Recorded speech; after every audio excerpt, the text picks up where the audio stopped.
was living in Kenya when I was about 5 or 6 years old. Okay. And we were in this wildlife park in a grey Morris Minor. This rhino started chasing us. There's me and my sister in the back seat. Right. It was like something out of Jurassic Park. Yeah. We were turning around saying, "Believe it, Dad. Just put your foot down, Dad. We're in a field. Put your foot down." This rhino was chasing us. One from Mark here in Derby. Went on holiday for our first romantic holiday to Tunisia years ago. Decided to take my girl into a petting zoo.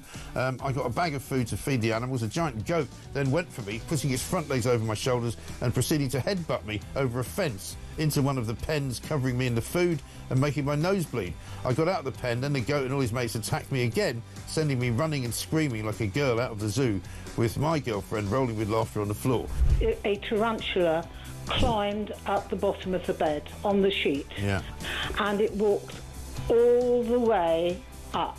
It's eyeball to eyeball. Wow. And I thought to myself, what am I going to do when it climbs over my face? But then a miracle happened. It raised its two front legs and waved them around.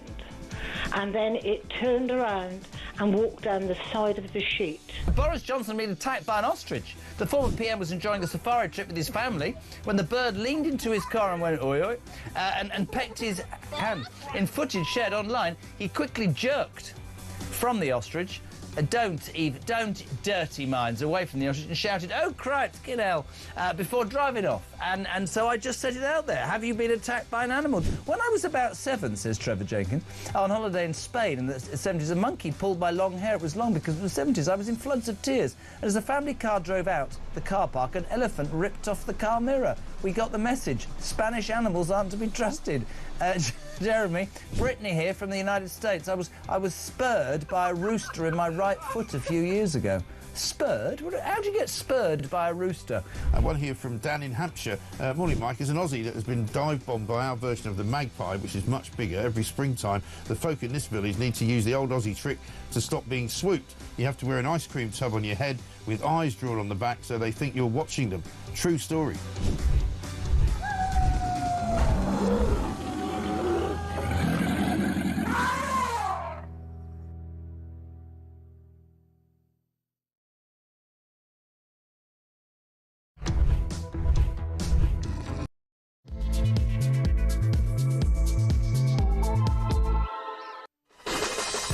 Good morning and welcome to Bank Holiday Monday. It's 3 minutes past 6. I'm Mike Graham. The sun is up. There's a beautiful silver disc sort of sitting on the horizon. I'm just watching the sun rise this morning. What a beautiful day to be back at work, because quite frankly we're still recovering from what happened on Friday, ladies and gentlemen, when we came in this morning, as we do every morning. I came in on Friday morning and about 1 minute to 6, you might remember this, suddenly it was announced that Reform had won the Runcorn by-election, and from that moment on it was just absolutely racing headlong to do the next 4 hours of a show. I have to say, I think we did it pretty well. We hardly did any other stories at all because it was such a massive story that they'd won that by-election. It then turns out that that was just the beginning of the whole shebang. Because now, of course, they control a whole bunch of councils. They got some mayors elected. They got more councillors, really, than any other party. And it's being called a Reform earthquake, and that's even just being called that by Reform. And it's been quite an extraordinary weekend, watching the way that all the politicians have reacted, watching the way that Labour have reacted, the way that the Conservatives have reacted, the Lib Dems, the way and even that the media has reacted. So I'm delighted to be back. Charlie Rowley's here with me. Charlie, very good morning. Good morning. To discuss matters arising from what happened on Friday, and also looking ahead to what's going on in general. Front page of the Times today, EU blocks efforts to curb flow of migrants. This was Keir Starmer just the other day saying that he wanted to share more data with the European Union because, of course, that would help him to find out whether anybody had come here before, because we need their information. They've said, sorry, mate, we're not going to share the information with you for whatever reason. The EU are still not cooperating with the United Kingdom. Major terror plot by Iran is foiled. Front page of the Daily Mail. 8 different people, 7 of them Iranians, held in raids by special forces and the Met. When are we going to realise that some of the people in this country shouldn't be here, and they're actually quite dangerous? Starmer urged to avoid simplistic lurch to the right after reform success. Now, this is advice coming from Louise Hay. Remember her? The convicted fraudster who once masqueraded as the Secretary of State for Transport. Don't know why I'd want to take any advice from her. And also on the front pages of the Daily Telegraph, and this is a big story from the weekend, Lucy Powell, the leader of the House of Commons, of course, she was under pressure at the weekend to resign because of what she said on Radio 4's Any Questions on Friday to Tim Montgomery, a man that we know well here, asked if Ms Powell had seen a documentary on Channel 4 about rape gangs. Ms Powell, the MP for Manchester Central, interrupted him and replied, "Oh, we want to blow that little trumpet now, do we? Yeah, OK, let's get that dog whistle out."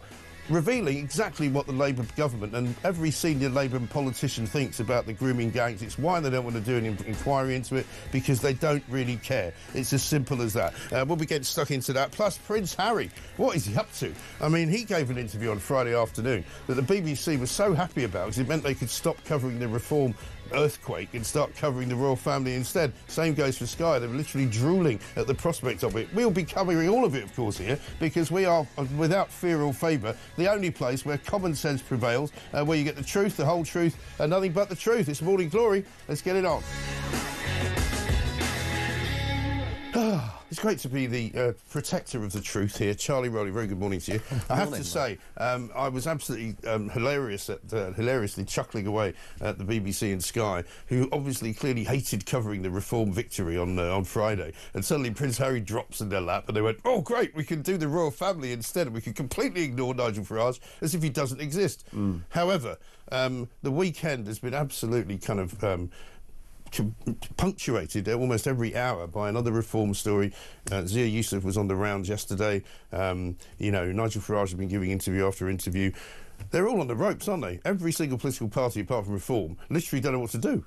Yeah, I think that's absolutely right. And since Friday, since those election results came in and were proved to be a huge result for Reform, it feels as though that they've had momentum going into those elections and clearly on the other side, but they seem to be a party with a plan. Yeah. Even going out on the Sunday morning political shows, talking about how in council areas that they now own, they're not going to have a load of migrants dumped into those communities and they're going to challenge it. It's going to be fascinating, isn't it? Fascinating to see. But they look as though that they've got ideas. Whether you agree with them or not, they're saying the right thing, but they're also laying out plans that I think the public will absolutely get behind. Exactly right. And Starmer's kind of staggering about them. The Labour line seems to be, obviously people are disappointed with us because we haven't done enough and we're going to have to do more. And it's like, no, you complete moron. The people are upset with you because you've done things they don't like removing the winter fuel allowance, like telling people they're going to lose their disability benefits, like putting up national insurance and making life more expensive for people. All of those things have coalesced around the world's worst Prime Minister to make people hate him. Exactly. And then to go out and try and defend it by saying, I'm going to go further and faster. Well, you know... I mean, the only thing anybody would like to see him go further and faster is just keep going further and further away from the country and just keep going. Get on a boat and go faster and faster and faster towards, I don't know, South Africa. Let's have a look. This is what Starmer had to say after losing Runcorn. My response is to say, I get it.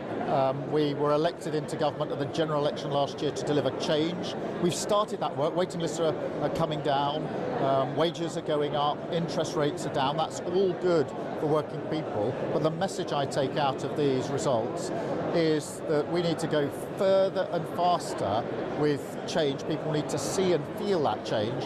That chimes with what I've been saying for a number of weeks. We're going to double down on that now, deliver the change that people need. Deliver the change that people need. I mean, he doesn't get it for a start. And again, now they constantly lead. Wes Streeting was on yesterday, various programmes, including Talk with Peter Cardwell.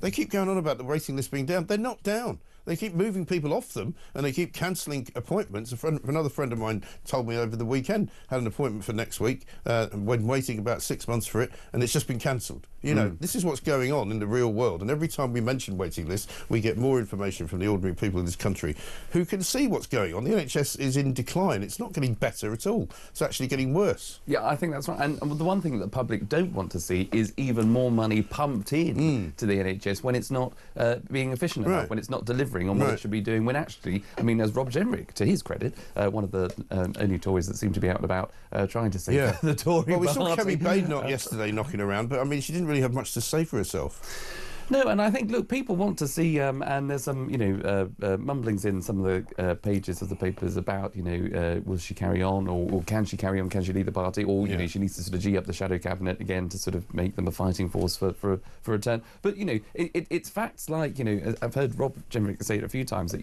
the NHS isn't treating any more people, but it gets all this money, so where does it go? No. And when you see people like Wes Streeting, who I think is probably Labour's best communicator, and probably you've got a political antennae. I don't agree with him, obviously, but at least he sort of tries to go out there and take the fight. But even he didn't really know how to manage the reform surge on the back of the weekend. And clearly, I think the Labour Party just feel totally rudderless. Well, rather like much of the media, they didn't see it coming, and you kind of go, really? I mean, how did you not see it coming? I've been predicting it for months that, I thought that they would win Runcorn, thought they'd win the by-election, and it would be a massive, sort of paradigm shift for politics in this country. I wrote a piece for The Telegraph 2 weeks ago saying that, basically Farage was going to stamp all over the red wall and Labour were going to lose massively, which it turned out they did. And, I mean, we've got Wes Streeting on the losses now. Let's have a look at what he said yesterday to Laura Kunsberg. There's no doubt that there are some individual things that we've done that people have not liked. But what I would say in defence of those decisions is that we knew at the time that, to be honest, every single measure we've taken to raise more money for the National Service, for example, has not been popular and has been contested. But the reason we've done that is because people wouldn't thank us if we left the NHS rotting in the crisis that we inherited. Thanks to those decisions, we've seen NHS waiting lists fall 6 months on the trot. The 2 million more appointments we promised in our first year, we delivered 7 months early, already over 3 million. But I also understand why, if I'm sure it's happening right now as we speak, as I'm on the telly saying waiting lists are falling, there'll be people shouting at the telly saying, hang on a minute, I'm still waiting. And both of those things are true. Waiting lists are falling. There are still 7 million cases on the waiting list. So I understand why, whether we're talking about waiting lists, whether we're talking about interest rates falling 3 times, whether we're talking about wages finally going up above inflation, people won't necessarily be feeling the change yet. And we know, the Prime Minister knows this, that's why he's talked about the need to make progress further and faster, that unless people feel this country has changed and changed for the better at the next general election, people will look for change elsewhere. We know that. I mean, it's just BS, isn't it? Because, yes, you might be right to say that the waiting lists are falling, but it's not because they're actually seeing more people. It's because they're just removing people off the list. This from Kevin in Tamworth. Mike, I've had 4 different NHS appointments cancelled since November last year. All of them have been moved 6 months ahead. Strange coincidence. Cracking show. And these are the stories that we'll get all the way through the show today, as we get every single day we talk about the NHS waiting list, because that's the reality. People are being taken off them for one reason or another. Some people may have been taken off because they keep asking people, do you still need the operation? Yes. Right? And if they don't get an answer, that's one off the list. Yes, exactly. But that's not the same as seeing more people. No, exactly. And that doesn't prove that there's efficiency that's been returned to the NHS. Some people are in such agony and pain that they've, given their life savings to go private just to get the we get people saying to me things like, I had my operation cancelled before it was actually made. I got the letter saying it was cancelled, then I got the letter saying I had an operation the next day. So the whole place is in absolute turmoil. And everybody knows, whoever uses it, that it is completely unfit for purpose. Everybody knows that. Totally. And when you couple that with one of the main reasons why reform did so well, and whilst it's, as you say, to your point, it's funny how Labour didn't see this coming, because, the red wall was lost to the Tories in 2019. So you've had your fingers burned once, in an area that you should be. But isn't the truth, though, because Labour doesn't represent working people. I mean, that's their phrase, not mine. I mean, I'd certainly say working class people. They don't represent them anymore. The old Labour sort of vote of the trade unions, even the trade unions this morning are having a go at Starmer, again, over net zero, because net zero is what caused a lot of people to go to reform, as they don't want it, in the same way that immigration forced a lot of people to go to reform because they don't want it. Yeah, exactly. And look, there is a tendency for, and this is where I think people, we can get a bit more political about it, because, it's not just the left to say, I want more taxes, higher spending. I mean, that tends to be actually the view of the left. But there is a a working-class Labour voter who voted for Brexit that didn't want to join, actually, even in the census, or wanted out then, because they actually want to see, taxes come down. They want to have the help when it's needed, but they actually want to get on with their lives. Yeah, and they don't want to be hampered by EU regulations. Because even now, today, we see the front page of the Times. This made me laugh, actually. I was coming in a cab, and we were chatting away about this, that and the other, and I told him this story, and he just burst out laughing, which is basically, Keir Starmer wanted to try and get more access to data that's being used in the European Union, particularly about migration, particularly about individuals who might have applied for asylum before. And basically, the European Union just stuck two fingers up to him and gone, you can't have it. And it turns out that even when we were in the EU, we couldn't have it then either, because we weren't in the Schengen free movement area. So, I mean, the EU once again proving that they are not our friends, and they clearly have got no interest in trying to stop illegal mass migration across the European continent into Britain. Exactly, and I think that's right. Because so why does he keep sucking up to them? Yeah, it would be good to have that information, obviously, for our own purpose, but definitely not at the expense of joining that Schengen area or joining part of the EU, where there's that freedom of movement, or fishing rights, or let's have an EU mobility scheme where come all for however long, and we'll lose you by the end of it. We don't know how long you've stayed or overstayed, and we can't find you. And by the way, you're on the NHS before you know it, waiting. Yeah. Meanwhile, the French are going, au revoir. They're just pushing people off the beaches into sort of international waters, so that Border Force and the RNLI will pick them up. Yeah. And so I wonder what's going to be really interesting is that one of the councils now that Nigel Farage and Reform have is Kent. Now, I wonder whether they're going to be able to make use of that in terms of where the migrants land, because if the migrants are landing in Dover, which is obviously part of Kent, I wonder whether they can have some jurisdiction there. They can certainly, I would think they can certainly have jurisdiction over the social services, because apparently one of the things that's a problem down in that part of the world is that the social services have been overwhelmed by all these children coming in, who look the same age as you. Yes. I'm 14. Oh, really? Are you? Good. You sit down over there in that young classroom. Yes, with a trim beard. With the trim beard, yeah. Would you like some driving lessons while you're here? I mean, but that's what's going on. Yes, and that's what everybody knows who's got a brain in this country, and the only people who don't seem to know it is the Labour government. Yeah, and for the first time, it seems to me that there'll be a group of councillors who happen to be now reformed because they've overwhelmingly won in Kent, that will be scrutinising the officers of those councils, actually holding them to account to see who's actually applying for these services, who's getting it, and what they can do to change it. Absolutely right. Let's have a look at Zia Youssef, who's the chair, of course, of Reform.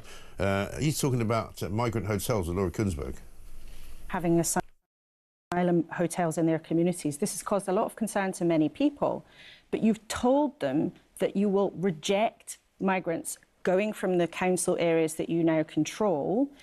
How will you actually do that? Because the contracts to house those people are between the Home Office and accommodation providers. You don't have the power, perhaps, to keep the promise that you've made. There are instruments of power available to us. Well, like what? Judicial reviews, injunctions. There's planning laws. A lot of these hotels, and there has been litigation around this already, a lot of these hotels, when you suddenly turn them into something else, which is essentially a hostel, that falls foul of a number of regulations, and that's what our teams of lawyers are exploring at the moment. And we can look at budgets as well. So the word we used was resist. Look, we're not in government yet. That's our plan, and that's why people watching this programme who believe in these values, who don't want to live around people whose first action upon coming to this country was to break our laws and then to live at the behest of taxpayer money. It was fascinating, actually, that interview, because she was much harder on him than anybody has ever been on any party leading a council. I mean, it's not as if the councils have been doing brilliantly in this country. Most of them are bankrupt, particularly Labour ones, are mostly bankrupt. They've been running to the ground, quite frankly, as Zia Youssef pointed out, because they've been wasting money on all manner of ridiculous, DEI schemes, wokery, all sorts of nonsense that they shouldn't be getting involved in.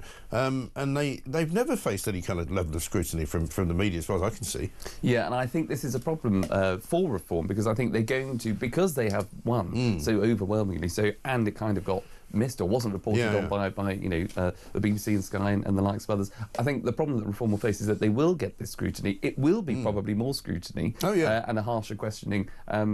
than others. But what was fascinating about the opening of that question was, I think Laura Greenspan said, this has caused a few worries or whatever she said at the start about, I don't know who for. Yeah, I know. The migrants probably. Well, no, again, that are coming, it's the left-wing Westminster... Who's worried? Well, it's the left-wing Westminster bubble. I think you saw Alex Phillips at the weekend talking about her appearance, because she appeared with Laura Kuenssberg, I think, on Friday afternoon on a BBC show, and she was sitting there with 3 other members of the main party and said, you've never seen anything so ridiculous. They were all so glum and dull-faced that they didn't really have any answers, and they were just sitting there, and she was, as she described it, like the spotty kid in the corner, sort of sitting on her own, and they were all looking at her like some kind of pariah. Because there are people in politics, and you'll know who I'm talking about, who genuinely think, like Keir Starmer, that Nigel Farage is some kind of dangerous individual, that he's some kind of fascist, like Donald Trump is, which they all used to say before he got to be president. Now they all think he's great, of course. Yeah. But, that's the position they all hold. They all think that Reform is a party full of racist bigots who hate the European Union. It's just simply untrue. Yeah, I think that's... Although they do hate the European Union. Yeah.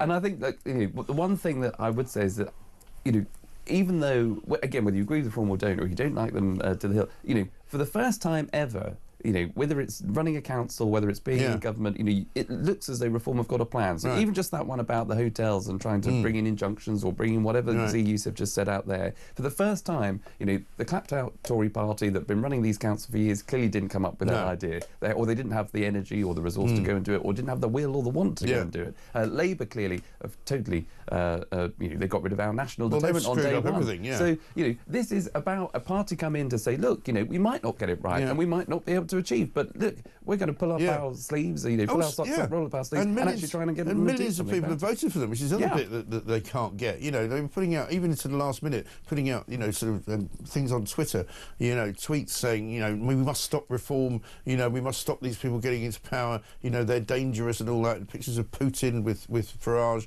which apparently they're going to continue trying to push as a line against him. And it's simply not worked, because people can see the truth. Keir Starmer didn't even bother going to Runcorn. Farage was there every single day practically in the last week in the run-up to the vote on Thursday rather, I should say. Starmer never bothered to even go to Runcorn. No. Because what is it? He's too big for that sort of thing? Does he think that they were going to win it automatically? Well, there were questions over if he'd turned up, would he have got those extra sort of 6 or a handful of votes? I mean, I rather suspect he probably would have lost them 6 or so more. Yeah, you're probably right. He would have lost by 12 if he'd gone there, Anyone who door he knocks on. Look at this from Tony. My wife runs operating theatres in the northwest of England. Patients are being removed from existing waiting lists and relisted. They are then classed as a new patient. It's fraudulent. You see, this is the thing. We know that this is kind of thing's going on. We better take a break or else I'm going to get in terrible trouble. Morning, Mike and Charlie. Superb start to your show as ever. I'm going to state the bleeding obvious. Starmer still does not get it. Says Warwick from Devon, and one from Nicola in Norfolk. It's very complimentary towards you, Charlie. If what Starmer and his front bench of useless incompetence are doing to this country wasn't so serious, it would be hilarious. Every time any of them speaks about anything, they look dead behind the eyes with zero charisma and conviction. Also, well done, Charlie Rowley, for his brilliant debate with James Matthewson on David Bull's show yesterday. He had JM for breakfast. Now, that was hilarious. Oh, right. Well, I saw a bit of that, but I didn't see the bit with you in it. But I saw you were sitting there as he was losing the plot rapidly. Very funny watching it. 22 minutes past 6. We've got much more to do. We're going to talk about Prince Harry as well, who seems to have lost the plot. This is Morning Glory.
By the way, I looked on the National Grid Live, which is where you can see how much electricity we're generating from renewables and other sources.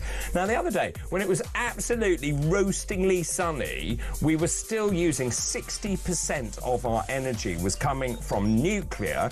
It was coming from fossil fuels and gas and interconnectors, i.e. not from this country, coming across the channel. So very little was actually coming from wind and from solar.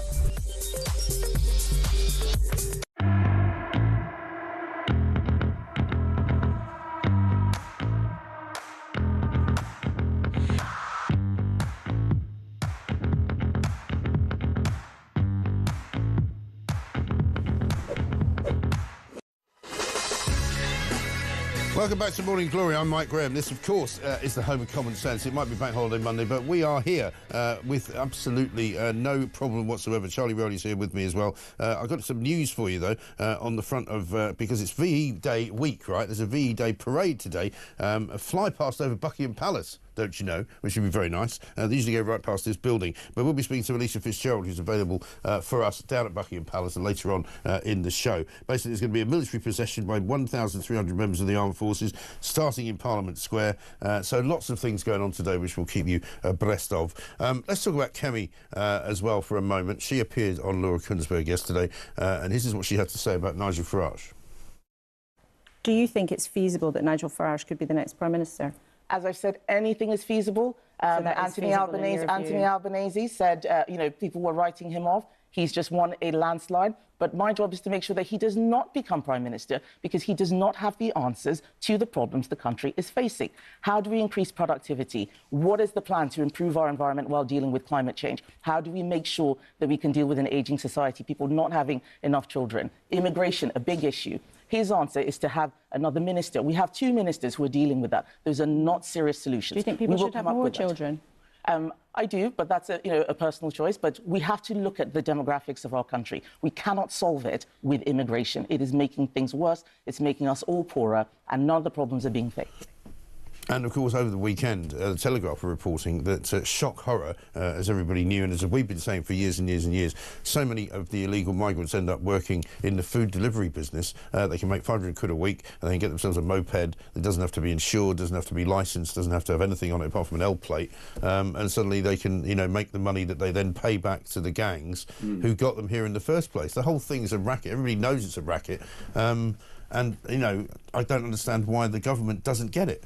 Well, it's an absolute scam, that, and, you know, highly unregulated. I mean, how often have you ordered a takeaway? I mean, I don't delivery, really order them much, to be honest. I just don't. I mean, but certainly in the times when I have done, I remember I got one guy once who actually said to me, because it took him ages, I mean, by the time he got to me, it was I'd ordered a curry from the other side of the river, and he'd got lost on the way, and he confessed to me that it was his first day in the country. Right. And he'd come from India. Yes, yes. And I'm like, well, that's great. Well, you know, welcome to my country. You know, it'd be nice if you knew how to get here. Yes, you know, yeah. that would be helpful before the food gets cold. Yes, yeah. But the amount of people who aren't who they say they are, and it's the same with whether it's food I hear this or from whether people. it's Ubers or, you know, the thing says it's going to be a woman, and then some you know, tall bloke turns up. Exactly. So it's totally unregulated. There clearly needs to be a grip on it because it is a scam and a front for making money, quick off the buck, and then sending it back to fund that whole supply chain. That whole supply chain. That takes place. And the Mail have got another investigation in another scam, which is a translator scam, because apparently this one tends to involve Albanian crooks who have been arrested and are being detained. But they get given bail if somebody steps up and says, I guarantee that I will look after them, they can come and live in my house, for which these people have paid money. They then get released from prison and then disappear because, of course, these people don't know them. Yeah, and it's apparently sometimes they can even ring, they don't even have to turn up in the court, they just ring up on the phone and say, oh yeah, I'll look after Charlie when he gets released, and then they release him into your custody and you just let him go. Well, it's absolutely disgraceful. And I think, if I'm right, I'm thinking these are Home Office employed translators. So they might work for a private firm with it, but they are brought in by them. You would have thought the Home Office, I mean, I know the Home Office is a basket case anyway, but, you know, you would have thought... You might vet them. You might have vetted them, exactly. You might have done your basic checks on these people who then turn up to courts, as you say, either down the line or just appear to say, yep, I know them, because they've been given a button, basically, to say, oh, look, you know, if you can vouch for me, here's a bit of the money that I've made on the side. Yeah. And maybe through deliveries and again, or whatever. Because these criminal gangs are quite sophisticated, you know, they know where all the sort of loopholes are. They know where they can make ends meet. They know where they can make money. They know how to get people out of jail. You know, I mean, again, it's only the government that doesn't seem to know what's going on. Exactly. And this is the scandal of it, because if these are people that are employed by the Home Office, whether they're contracted or subcontracted or whatever,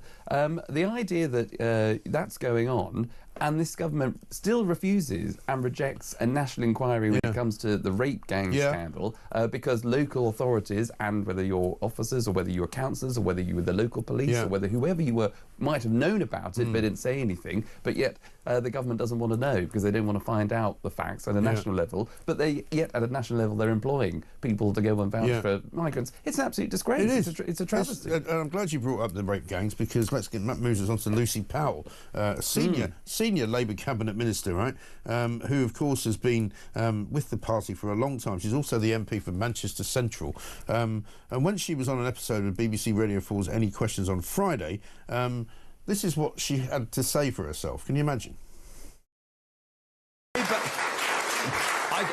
I don't know whether you saw the documentary on Channel 4 about rape gangs over No, this. we want to blow that little trumpet now, do we? Yeah, okay. There was a real issue. Let's get that dog whistle out, shall we? Okay, Lucy. Yeah. The councils, there were so many people who were so afraid for good. Can I just finish the point, just for 1 minute? Finish that point, Tim, and then I'll bring in Helen. Look, there were so many people in local government, in the authorities, who, for good reasons, were worried about upsetting community tensions, that those girls went undefended. Now, there were good reasons, but no one has still been brought to justice for that. So you tell me, Lucy, that this isn't a culture in local government. It's just not true. Effectively by a Labour Party cabinet member, Ms Lucy Powell, who basically said, oh, we want to blow that little trumpet now, do we? Yeah, OK, let's get that dog whistle out. I mean, really shocking way to speak. I mean, people have been calling, and quite senior people, from Chris Philp, the Shadow Home Secretary, who's been calling for her resignation, to some of the more senior lawyers who have taken the time to actually represent some of these rape victims, all calling for her resignation. Do you think she'll end up going? She should, but I don't think she will.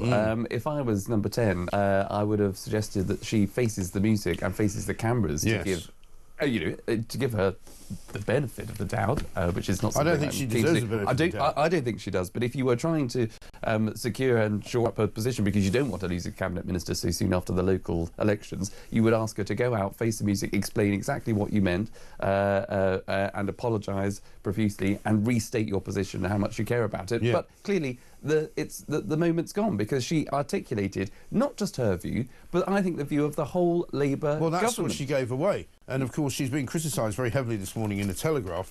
Story from Dominic Penner, the political correspondent. Sarah Wilson, who suffered years of sexual abuse from the age of 11 at the hands of paedophile gangs in Rotherham, said the attitude is what victims and survivors have been up against for years. This is why we weren't listened to. They never cared. They never will. They totally dismissed survivors and our experience of being groomed. Exactly. And that is a terrible indictment, really, isn't it? This is what Lucy Powell apologised and said in the heat of a discussion on AQ. Any questions? I would like to clarify that I regard issues of child exploitation and grooming with the utmost seriousness. I'm sorry if this was unclear. This is their new apology style, isn't it? Where they go, oh, I was unclear. This is what Jonathan Reynolds said when he pretended to be a solicitor for 10 years. 10 years, a decade. Oh, I'm sorry if I was unclear. No, you told a lie, mate. That's what you did. And in her case, she didn't tell a lie. She told the truth, which is now chasing her down the road. I was challenging the political point scoring around it, not the issue itself. As a constituency MP, I've dealt with horrendous cases. This government is acting to get to the truth and deliver justice. Well, they're not, are they? No. Because they're not having any national inquiry. And I think it doesn't take anybody who's political not to work out that there was no political point scoring going on there. This whole debate is obviously one of two different ways of approaching it. You know, the Tories and Reform want a national inquiry. Labour have rejected it. They want local ones. And there's problems around that. No one is playing politics. And they still only mentioned one, I think, in Oldham, haven't they? That's the only one they've mentioned. So all the other local inquiries don't seem to exist. Exactly. But what Lucy Powell said, to be so dismissive and rude about it, as she was, just displays and exposes the whole Labour approach to this particular issue. It's basically saying, if you talk about different ethnicities, if you talk about diversity, if you're talking about rape gangs, you're racist. She was trying to say to the Reform representative there, Tim Montgomery, oh, you're bringing out this this topic again when there's really nothing to see here because you want to be divisive and talk about race and talk about Pakistani men, particularly communities that have raped and abused young girls. Oh, aren't you a terrible person? No, that was totally wrong. She shouldn't have done it. She knew, she should have known as a cabinet minister how badly and just how wrong that was. But that was clearly her view. That's the view of the Labour government, and that's exactly why the Labour Party got such a drumming at the local elections. That's why I think people will continue to exceed this Labour Party and this Labour government for what it is, and that's why they'll be looking for alternative parties in the future. And that's why they'll end up having to have a massive reshuffle. I mean, there's story this morning suggesting that Bridget Phillipson's for the chop, that Lisa Nandy is going to be gone as well because they're going to fold her job into something else. And I think Lucy Powell will end up having to be moved because this has been a pretty unforgivable place that she's found herself in. And as you say, it's betrayed what they really think. And it's not as if she's a... It's not a gaffe, is it? She's actually stated Labour policy there. Totally. And it's not as if she's in a junior ministerial role somewhere where she's been focusing on, pension reform or something like that. She's the leader of the House of Commons. She has to stand up there week in, week out to talk to backbenchers about business, about a whole range of national issues. And the fact that this is a #1 issue that the government have come under attack for, rightly so, that they should be scrutinised for, she should have handled that far better than what she did. That goes without saying. But she should have known exactly how emotional and emotive and important this topic is, and she totally exposed, as I say, the one of the things Wes Streeting said when he was asked about it yesterday, he said, oh, well, we all make mistakes. I've made mistakes. I'm sure that lots of people have made mistakes and will make more mistakes in the future. And you go, well, that's not really an answer because, a lot of people said to me yesterday, well, Lucy Connolly made a mistake and she's in prison for 3 years, and I'm afraid that, some mistakes are worse than others. Let's get a voice note from James. Good morning, Mike. Good morning, Charlie. Now, just regarding Rodney Starmer, he just doesn't get it, does he? He just does not get it. I mean, he's either a complete idiot or he's deliberately doing this. I mean, and those bloody robotic voice things that he does. I'm working for the working people. Leave the sausages. I mean, Mike, this guy he's got to be the worst Prime Minister ever. Anyway, Mike, have a lovely bank holiday. Cheers, James. Thank you very much indeed. This is a good one from Tony in Sussex. He says, Mike, Wes Streeting said there are still 7 million people waiting for an appointment. Weren't there 7 million people waiting when the Tories were in power? So where's the decrease of 3 million? It's a good point. Poppycock, right? Absolute poppycock, says Tony in Sussex. We'll be back with Prince Harry and more from Prince Charlie. Not Bonnie Prince Charlie, obviously. 6:37.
welcome back to Morning Glory. 6:39 already. Bank holiday Monday, of course. Charlie Rowley's here.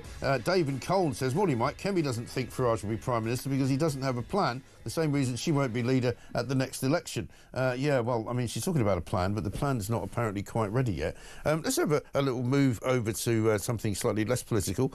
Prince Harry gave an interview to the BBC, which took everybody slightly by surprise, I think including the BBC, on Friday. But they got very excited about it. This is our first chance to have a look at it. So here's Prince Harry on forgiveness.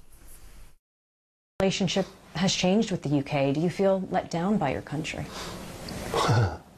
That's a big question. At this point, I'm feeling very let down. You know, it's the minority of people, especially those that read the tabloids and the press themselves. The press themselves have incited so much hatred towards myself, my wife, and even our children. That's hard to forgive. You know, there are decisions that have been made, there are things that have happened since 2016 especially, throughout my whole life, but let's just stick since 2016, there are things that have happened that I can now forgive. I've moved past that. I can forgive my family's involvement, my father, my brother, and my stepmother. I can forgive the press to a large extent as well for so many things that have happened. Yeah, thanks, sir. Hazza. I mean, who cares what this guy thinks now? I mean, he's clearly lost the plot, hasn't he? It says so much in the Telegraph today. Palace Insider alleged the King's aides now view Prince Harry's interview on Friday as proof that he doesn't get the message, and he's simply lost touch with reality.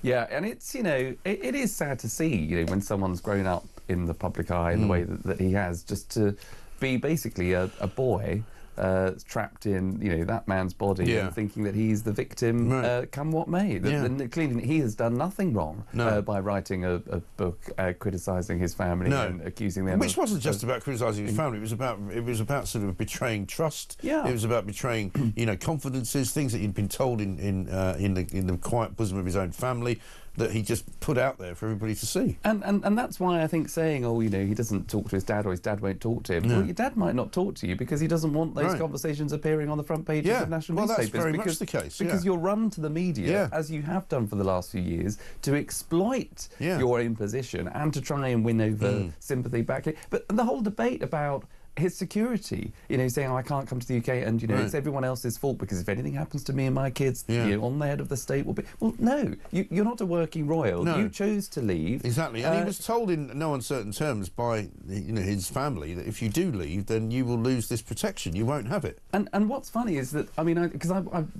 had nothing else better to do, so I watched the whole thing. Yeah. And just some of the factual inaccuracies when he even went on to talk about, you know, how cabinet ministers, you know, when they serve their country, you know, they get protection for life. They don't. No. Prime ministers do. But if you've been Chancellor of the Exchequer even during a turbulent period, as soon as you stop being Chancellor, you lose That's it. Foreign Secretary, you lose it. Home Secretary, you lose it. You know, even royals that are... You don't necessarily see them, but they are still working royals. You know, their kids, they're protected. You know, they only have protection on visits. They don't have round-the-clock protection. And he gets it, of course, when he does come, which is even more ironic, because, you know, he goes into a courtroom to argue that he doesn't have any protection while he's being protected by about 6 people around him. You know, you see him getting out of the Range Rover, you see him walking into court, he's surrounded by protection because he gets it on an ad hoc basis every time he comes, and that's the way the system works. Exactly, because you're not a working... You know, just breaking news, Harry, you know, you're not a working royal anymore because you chose to step down. You choose to step back. That's what happens. Yes. You could be incredibly popular. You're going to be you're obviously a well-known figure. You're a celebrity, I suppose, in that sense. But, you know, people go about their day as celebrities. But he's less and less popular. And a lot of celebrities have protection, but they do it privately. And they can fund. And I think he said, you know, I can't do it private. I can't fund it myself. I think you can. I think you will find a way if you are really worried about yours and your family's protection. Also, if he's that worried about his family's safety, maybe it wouldn't have been the greatest racist idea to admit to killing members of the Taliban. You know, which then resulted in Al Qaeda putting out a death warrant on him on his back because of what he said. You know, he wrote it down and said it. You know, he didn't have to do that. Yes, yeah. You know what I mean? And only probably did that to, increase sales of copies, which, exactly. Again, you're playing into the medium. And once again, the Sun have got a picture which was released by Meghan and Harry yesterday of his two kids both walking with their backs to the camera, partly presumably because he's trying to send a message that they've turned their backs on the royal family or something, but also because, we don't like to show their faces. Well, until the next time, right, presumably, because we've already seen Lilibet's face, and this is the family that said they were never going to put their children in the public eye, which they seem to have now done. Yeah, and this interview, coupled with that image on the back of, I think, a podcast that, Meghan did, which I didn't listen to the whole thing of. Oh, we didn't have to? I didn't have to, exactly. How weird was the woman doing it, though? Just, the woman with the big moon face. I mean, we had her on Plank of the Week. I couldn't work out who was more weird. This kind of California thing. She's just sitting there with this beatific smile on her face going... Yes. I mean, that's what she looked like. Yes. It was slightly bizarre. She looked like Desperate Dan to me. Well, it was very You're probably too young to remember that. But when she went, I have full body chills. You're going, what world do you live in? Yeah, and it was bizarre. Jeremy Carl was very funny on Plank of the Week because she said apparently that, and I'm sorry if this offends anybody, but she said, oh, I've got you a bottle of your jam. I've had it in the fridge for a year. And Jeremy said, I don't think she said anything in the fridge for more than about an hour looking at her, but, that's another story altogether. Let's get a voice note from Belinda. Morning, Mike. Morning, Charlie. Happy Bank Holiday Monday. Just phoning about Starmer's comments. I mean, it's unbelievable. There's just they're all so blind. I mean, what planet are they living on that they cannot see what we're all seeing and what we're all hearing? When he says, oh yeah, I get it, no, I get it, sounding like an idiot, he doesn't get it at all. It's just unbelievable, the delusion of these people. Yeah, it's absolutely true. It's like, you see, ordinary people like Belinda there quite categorically get it. The people who voted for reform quite categorically get it. The people behind the sort of scenes in the Labour government clearly don't get it. I mean, people keep talking about this guy Morgan McSweeney as if he's some kind of genius. Well, I don't think he is. He's obviously managed to convince Keir Starmer he's a genius, but I think on any other metric, he's not. No, and I think, look, it doesn't take a genius to try and say to the Prime Minister, I think this is what the British people are thinking, or this might be an idea to try and change course. You don't need to be a genius to do that. But what this country is crying out for, and the impressions that people are giving, by the way, of Sir Keir Starmer is clearly, very good, because he is not a leader. No. There are some times in... I think a country's history where you require strong leadership. Yes. And, Rishi Sunak was a technocrat. He liked all the detail in the background and, But you're right, he wasn't a leader, really, was he? No. Boris was a leader, divisive, but, that's what leaders provoke divisive because, you've got to decide about things. Yeah. Keir Starmer's a technocrat. At a moment when we're seeing swathes of people come into the country, when we're seeing our communities being even more divided, two-tier policing, two-tier justice, a NHS that's on its knees. This isn't the time for somebody to pop up every now and again and say, well, I think I'll agree with what the courts might come up with. Prime Minister, we need leadership. Right. And he well, funnily enough, when I was downstairs getting my makeup done this morning, they're playing on a loop now on Talk. If you're watching it on the app, which you can now do, by the way, because the app has been updated, which we'll tell you more about coming up. They've got that Starmer sort of nonsense on a loop where he says things like, when he's asked by Andrew Marr, is it transphobic to say that only a woman can have a cervix? And his answer is, well, it shouldn't be said.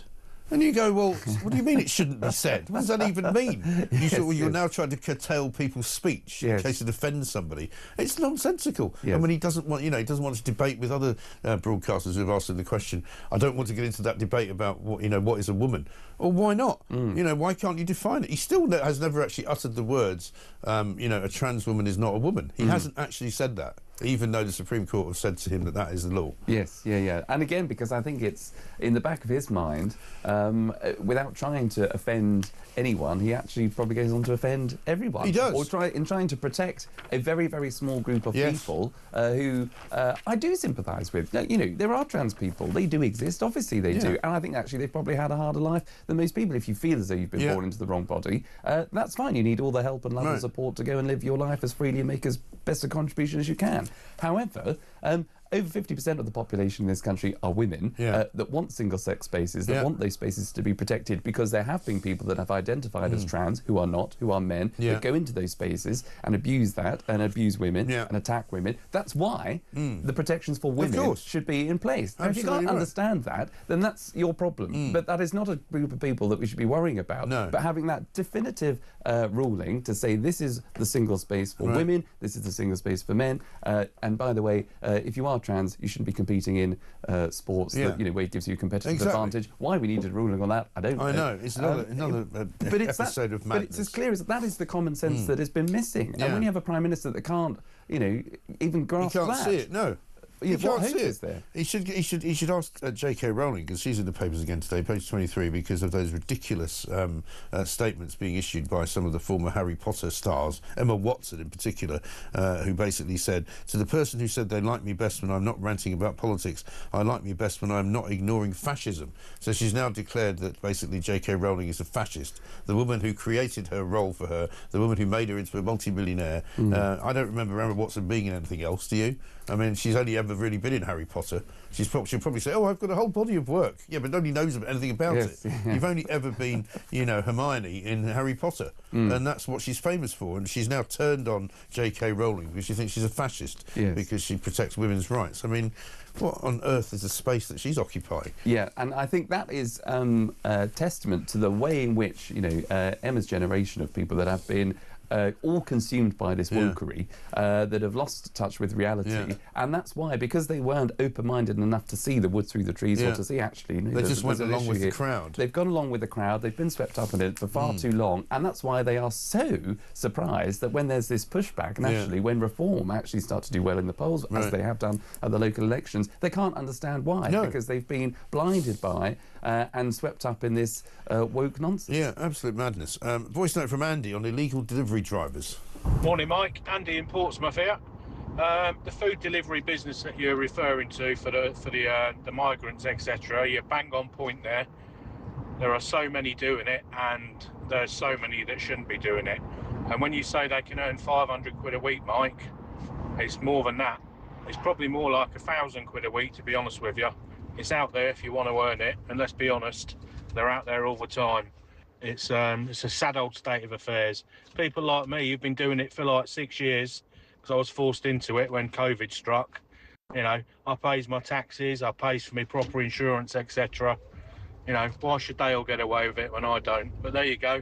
It's just another example of two-tier everything in this country, I think. Anyway, have a good bank holiday, Mike. Cheers, mate. Cheers, Andy. Thanks very much indeed. I mean, that's the crux of the matter as well. I mean, people did say to me yesterday when I put this story out, why aren't British people doing these jobs? Well, they are, but it's costing them more money because they don't get away with not paying tax. They don't get away with not having insurance. They don't get away with just driving around an illegal bike that's been sort of put together with chewing gum and a bit of string and a sort of weird electric battery that's been sort of tacked onto the end of it, so they can ride around at 40 miles an hour. It's just ridiculous, totally mad. It's 6:52. We better have another break.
think the electorate all over the world are increasingly concerned and worried that government is just a gravy train. People arrive in government to make money rather than to actually run things and run things well and efficiently.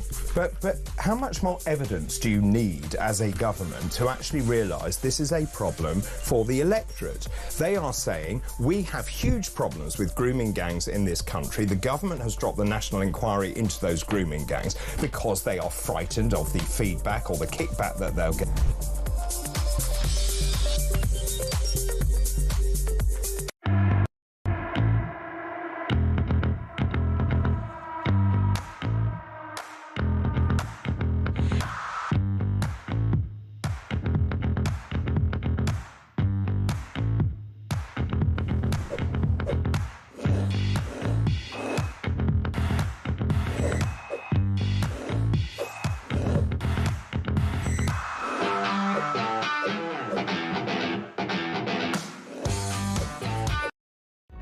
Across the UK, on DAB+, on your smart speaker, on your smart TV, and on your side. This is Talk. Welcome back to Morning Glory, 6:56. It's nearly 7 o'clock. I don't know where the time's going. Let's get a voice note from Nick on Lucy Powell. Good morning, Mike and Charlie. It's Nick Moore from Loughborough.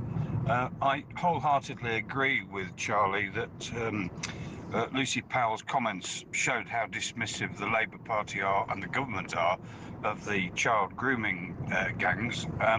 But I also think it goes deeper than that. It shows how dismissive they are of the British people. The way she spoke to Tim Montgomery was disgraceful. It showed a complete and utter feeling of entitlement that this shower has.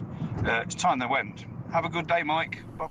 Yeah, it is time they went, Nick. You're absolutely right. And people are disgusted by the way that she talked to Tim Montgomery and the way that she completely dismissed the issue. And so her apology does not wash, I'm afraid. I certainly don't accept it. I don't think anybody does. And certainly none of the victims of the crimes would accept it. Let's take a quick trip across the pond, though, because Donald Trump's been speaking. And you won't believe this, right? His latest ruse is to reopen Alcatraz, which he thinks is a great idea. Have a look. Where did you get the idea for reopening Alcatraz? Just an idea I've had, and I guess because the judges, so many of these radicalized judges, they want to have trials for every single, think of it, every single person that's in our country illegally, that came in illegally, that would mean millions of trials, and it's just so ridiculous what's happening. And it's long been a symbol, Alcatraz, of whatever it is. I mean, you know, it's a sad symbol, but it's a symbol of law and order. And, you know, it's got quite a history, frankly. Yeah. So I think we're going to do that, and we're looking at it right now. Yeah, so reopening Alcatraz, what, you know, what's not to love about that? You know, that's a brilliant idea. Yes. Have you ever seen it? Have you ever been there? San Francisco? I haven't, It's a magnificent sight. You stand on Fisherman's Wharf and you just look across and you think, my God, if you were stuck there, you would literally be in a terrible place. You could go there as a tourist and walk around it, but it wouldn't take much. All the cells are still there. They could just, you know, revamp it up. Here's what Trump's also got to say about Trump derangement syndrome. We have some great Republican congressmen and women and senators that love this country. And they're not lunatics like some of these Democrats. What they're doing to the country is incredible. It's insane. There's something wrong with them. They suffer a major case of Trump derangement syndrome. I mean, nothing matters to them other than that. Yeah, I mean, he's right, isn't he? People are literally a bit like, people are now going to have Farage derangement syndrome, aren't they? And Reform derangement syndrome, because they can't handle it. Yeah, I think that's right. I think, look, you know, he is a master communicator, because whatever he says, again, you might absolutely be, you know, wanting to throw bits at the television, because when you hear him, all he his says what he thinks. All his detractors on Ukraine have got a bit quiet because he's sending them some weapons now. Yes. And they've all gone, oh, well, maybe he's not so pro-Putin after all. They just don't know. Same with Reform. They just don't know. Anyway, listen, great to see you, Charlie. Thank you very much for coming in. One final word, I suppose. Lady Gaga playing to 2 million people. Can you imagine? Yes. Imagine being at the back. Oh. Sorry, I can't hear you. What's that song? I don't know. Anyway, we'll be back after the news with Isabel Oakeshott. This is Morning Glory. Let's get it on.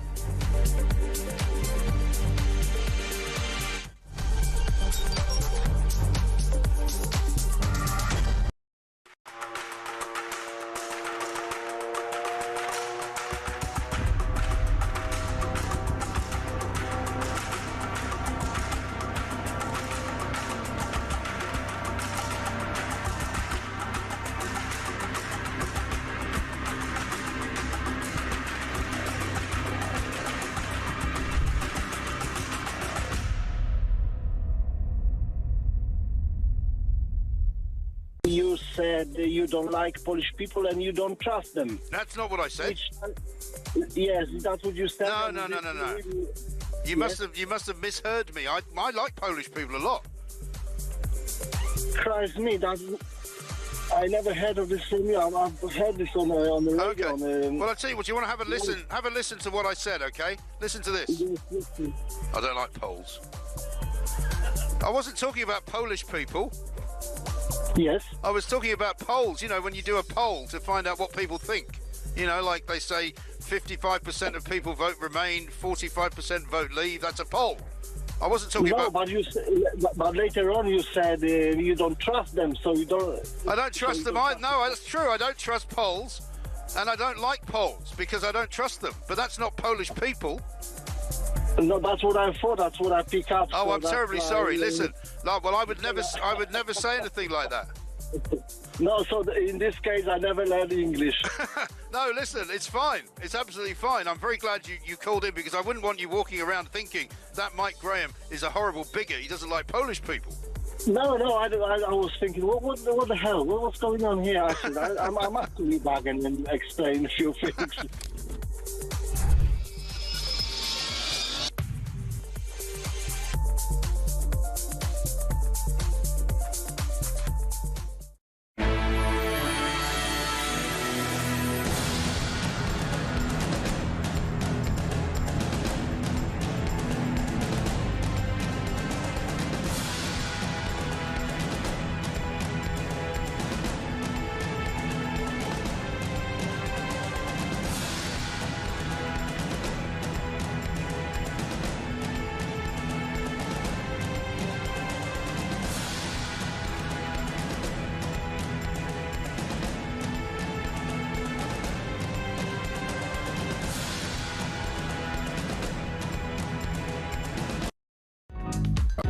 Across the UK, on DAB+, on your smart speaker, on your smart TV, and on your side. This is Talk.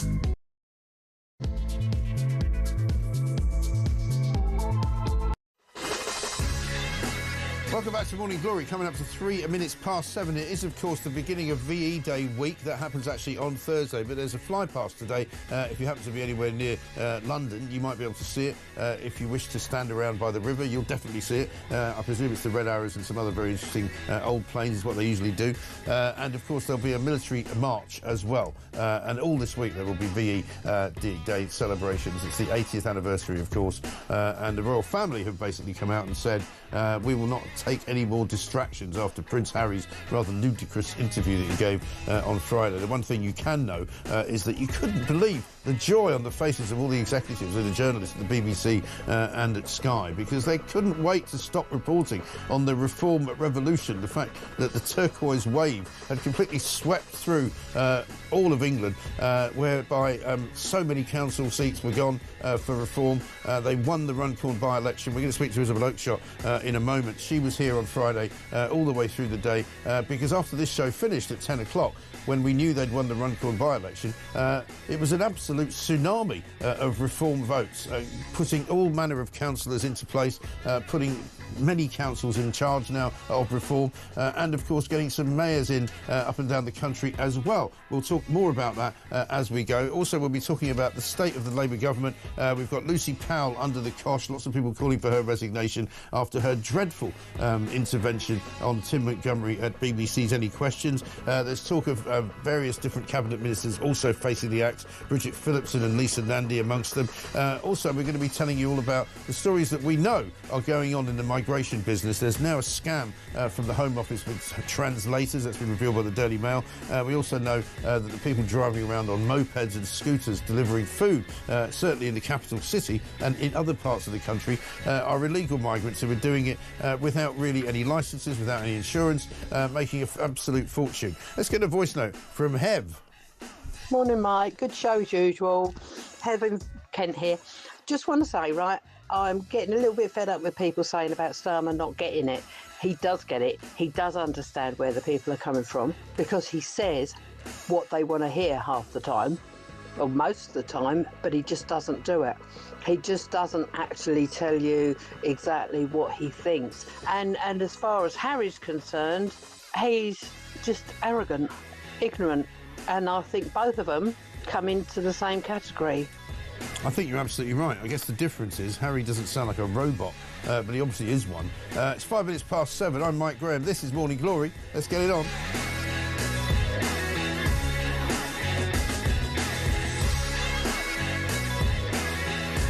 Kelly in Wakefield has sent us this. Good morning, Mike. I'm so happy with Reform. And to top it off, I'm moving out of Woking Wakefield on Friday down to Doncaster, where Reform now are in control of the council. I feel like I won the lottery. Have a good bank holiday.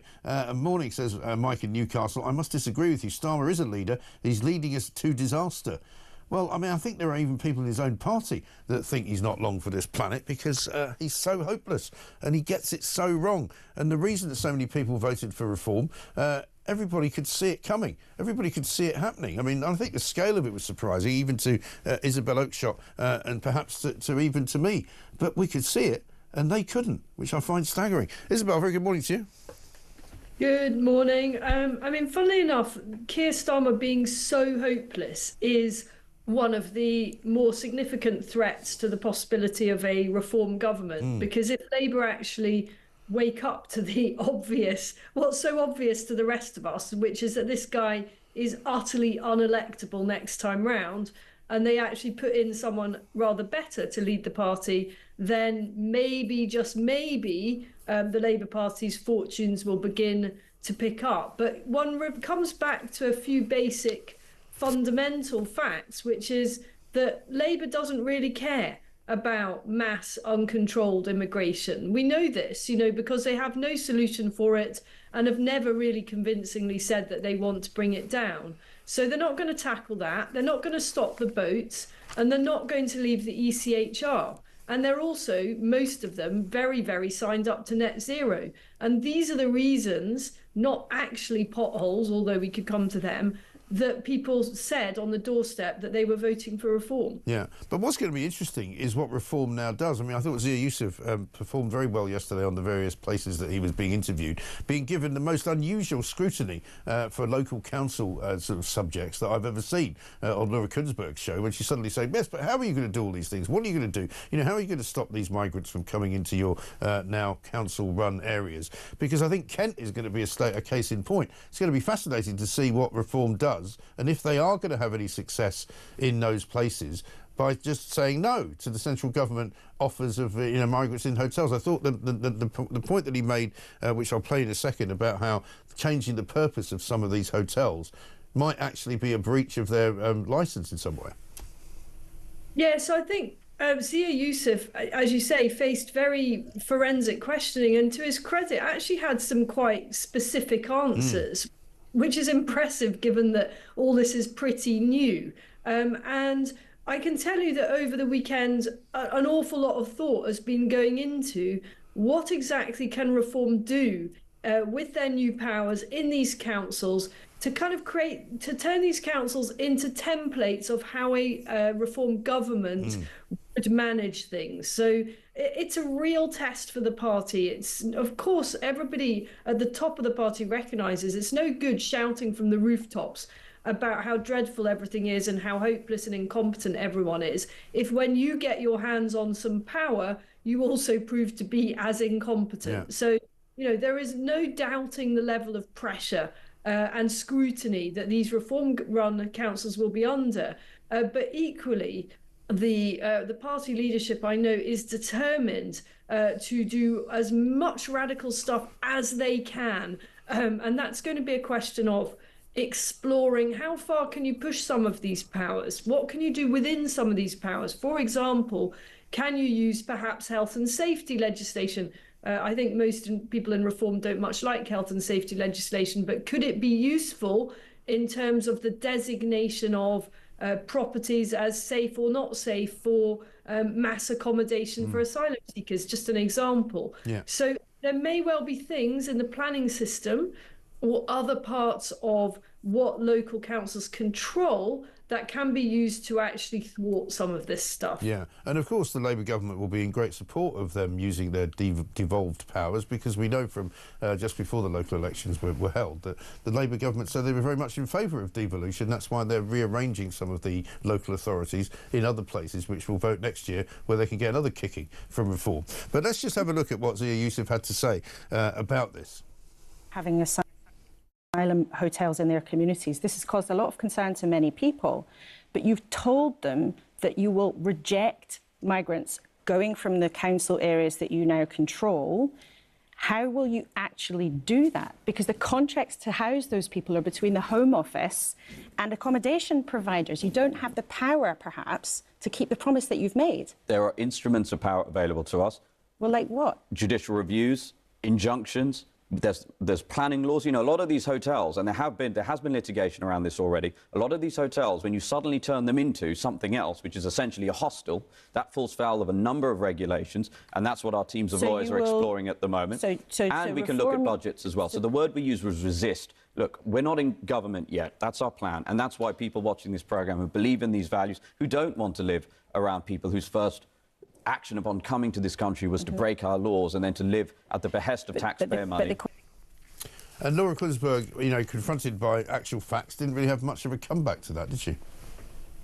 He was really well prepared for that interview, and all credit to him. And once reform councillors get inside those local authorities, I think an awful lot is going to come out of the woodwork. I think the scale of waste that is going to be uncovered is huge. There are buildings that are sort of ghost buildings because everybody's working from home.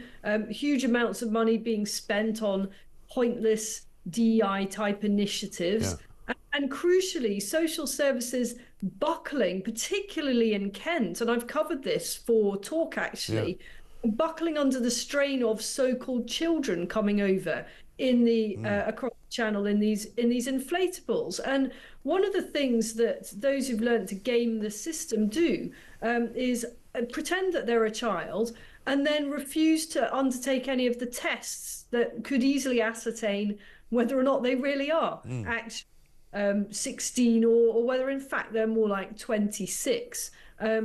And aided and abetted by lefties who say, oh, you know, it's against their human rights to give a palm scan or a blood test or whatever. I mean, I'm back today. I was in the UK for the local elections. I'm back today in the Middle East, where it's perfectly normal to have to give a blood test in exchange for your visa. You have to give a fingerprint when you pick up a bank card. You know, these are checks and measures that are perfectly normal in other countries on law-abiding citizens who don't expect anything from the state in return. With illegal migrants, those coming across the channel, they are asking to be put up and accommodated and supported by the British taxpayer. So the very least that ought to be expected of them is to undergo whatever tests are required to ascertain whether they are who and what they say they are. Exactly right. And of course that would mean that we would not any longer be reliant upon getting help from the European Union. The Times front page today saying that the EU has now blocked Starmer's request to share information from their central databases about illegal migrants moving around in Central Europe and Western Europe and coming to this country, which shows you all of his sucking up to the EU, all of his kind of, ridiculous, knee bending and saluting and touching of Ursula von der Leyen's shoulder in that horrible Starmerish way, has done absolutely nothing for him. The only sort of, I would say, bright spot in any of this is that if Labour do get some kind of concession, they'll probably claim some kind of victory. But it proves, does it not, the European Union are not our friends. They don't want to help us out. They don't want to be giving us any information that could stop people coming here, because they'd have to stay in Europe. Yeah, 100%. And we know this anyway because of the way the French have behaved, taking hundreds of millions of pounds of British money just to wave illegal migrants across the channel. Unfortunately, I don't think it will encourage the kind of reaction that I would have in Keir Starmer's shoes if that happened, which is to say, well, sod the lot of you. Brexit was a brilliant thing and absolutely the right idea. I think he'll be all kind of boo-hoo, oh no, the Europeans are being really nasty to us, so we'll need to rejoin the EU in all but name. and we kind of know that's going on already. Yeah, exactly right. Meanwhile, I mean, various stories today suggest that Labour are sort of on the run. They don't really know what to do. Incredibly, we've got a piece in the Times written by Louise Haigh, otherwise known as the convicted fraudster, who used to be the Transport Secretary. She's apparently claiming that it would be simplistic and naive if the Labour government lurched to the right in response to reform. Meanwhile, we've got Labour briefing other journalists at the Telegraph that they're hoping to use a series of international summits to highlight the differences between Sir Keir Starmer and Nigel Farage. In particular, that Nigel Farage is a fan of Vladimir Putin. I mean, this is the best they can come up with after 3 days of brainstorming. I mean, really, seriously. It is pathetic. They've basically only really got 2 or 3 things, and none of them are true, by the way, just fiction. Number 1, reform is in bed with Vladimir Putin. It's complete and utter codswallop. Yeah. There is not a shred of evidence for it. But nonetheless, let's keep pumping that out. As Lucy Powell would say, let's keep blowing that dog whistle, the old Putin thing. Then there's the reformer racist. Again, not a shred of evidence that anyone in the leadership is any such thing, or indeed the vast majority of its supporters. And number 3, the old, they're going to sell off the NHS and charge you, 15 grand for a replacement. Again, not a shred of evidence that anyone is going to be charged at the point of use for the NHS, but that's all they've got. And if that's their answer to this electoral earthquake, then good luck to them. It won't work. What would work would be a serious crackdown on illegal immigration. That would be very effective, and that might begin to bring some votes back their way. What would work would be taking it on the chin, admitting that they got it wrong about net zero, and doing some very furious backpedaling. That might work. But simply saying reformer in bed with Putin and are a bunch of racists is only actually going to shore up the reform vote. Yeah, exactly right, because as I was saying in the first hour of the show, there's lots of people who voted for reform who understand why they did it. They haven't been misled, they haven't been, somehow duped, they haven't been somehow persuaded by a party that's not ready to be put in charge of the 10 councils that they're now in charge of. They're ready to go, these guys, and the people who voted them in can't wait for them to get going because they know. And I mean, this is one of the funny things about, a lot of the Kunzberg questioning yesterday.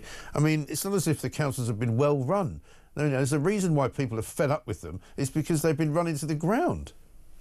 Well, as you pointed out earlier in the show, I mean, many of these councils are effectively bankrupt, and no wonder, with the amount of money that is being squandered on so much pointless stuff. And I just think it's going to be absolutely fascinating to see what comes out of the woodwork, and it will take a bit of time, to get inside all the records and the books which document how money is being spent, what buildings are just lying vacant for no reason, where money is just being splashed at stuff that isn't necessary.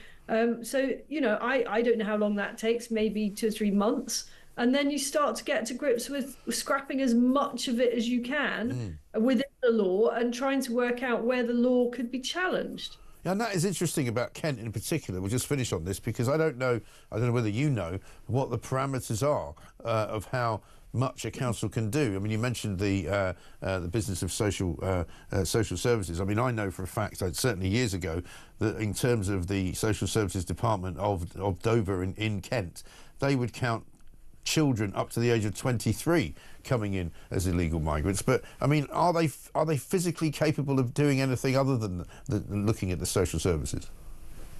Well, I just think that has to be explored. I mean, one shouldn't underestimate the cost of that classification.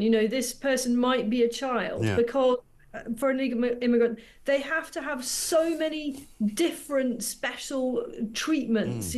Special guardians assigned, there are translators assigned, there's special Ofsted rated accommodation. A Kent Council actually was run by the Tories, have been pretty open about their despair on this, but they weren't, whilst it was Tory run, and you might hope that they would challenge some of this, they clearly felt that they weren't able to do so. But there are frustrations already within Kent Council, and now they will have the leadership that hopefully works in sync with the public sector workers there to actually challenge some of this and make a difference. Councils have got to know who is in their area. I mean, we've seen shocking reports over the weekend of Iranian terror cells operating out of pretty rough-looking places in Rochdale, presumably all with people having no idea what was going on. No, exactly right. Well, I saw one of the neighbours being interviewed on TV at the weekend, and he said, these people are living next door to me. We suddenly got 30 or 40 armed police swooping down, and I mean, we still don't really know what all these people have been up to, but it certainly seems to be a very credible threat. And how many more of them are there? Well, I was sent the footage from that raid on Saturday, and I want to know what kind of house they were in. I want to know were they, I don't know this, but can we please establish how long these people had been in our country? Yeah. Were they supported by the taxpayer? Were they in HMOs? I don't know, but there's an awful lot of questions to be answered, and jolly well done to our intelligence services that they foiled that plot, because it seems incredibly serious. But how is it we've got all these people in our own country plotting against us? We really need to know how long they've been here. Yeah, absolutely right. Couldn't agree more. Great to talk to you, Isabel Oakeshott. Thank you very much indeed. Our international editor here at Talk. Nicola from Norfolk says, Mike, isn't it strange how Labour rushed to hold a summit on the basis of the drama Adolescents, yet don't have any interest at all in doing anything off the back of a documentary on rape gangs, which is hard, undeniable facts. Absolutely right. And Mick in Walsall says, Lucy Powell said what she was thinking, and she realised she was in a safe environment, a BBC studio, where the presenter would not challenge what she said. Well, she's regretting it now, but she still, as I say, hasn't apologised. Lisa says Lucy Powell's mask slipped and she said what she really thought. I think that's right. Let's get a voice note from Sally. Good morning, Mike. Loving the programme as usual. It's Sally from Lincolnshire here. I think the whole government know exactly what's going on. They know exactly what everybody thinks, but they choose to ignore it. Shut it out, and we'll just carry on as we are, enjoying ourselves, and we'll just put our fingers in our ears and go, and it'll all go away. That's what they're hoping for. You're absolutely right, Sally. But it won't all go away, because I, for one, will continue to knock on the door and make them embarrassed that they won't come on this show, and make them embarrassed that this is all going on around them and they don't seem to be able to know how to deal with it. Some interesting views from around the world. How about this from Stuart? He says, morning, Mike. I'm watching you on YouTube from a sunny Morocco this morning. Good day, Mike, says Barry in Bangkok in Thailand. Yes, you have a long reach. We are 6 hours ahead of you, so your morning glory turns into an afternoon delight for us. I'm retired from New Zealand now, so I can watch the whole show. Keep up the good work. Great to hear from you guys. Thank you very much indeed. We can do another one of those where you're listening from type scenarios, if you like. If you're anywhere exotic or even not particularly exotic, do let us know. 7:23. This is Morning Glory.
I think it spells really big trouble for both main parties. The Conservatives, that trouble right now is more acute. I think the Conservatives have been left fighting not just for their political relevance, but even for their existence at the moment. So yes, there's a lot of talk about how we're in this now multi-party political system, which we absolutely are, and the results yesterday point to that. However, there is a real risk for the Conservatives that they are supplanted by reform, not just that they're fighting neck and neck with them in a difficult position in various constituencies, but that they are completely overtaken.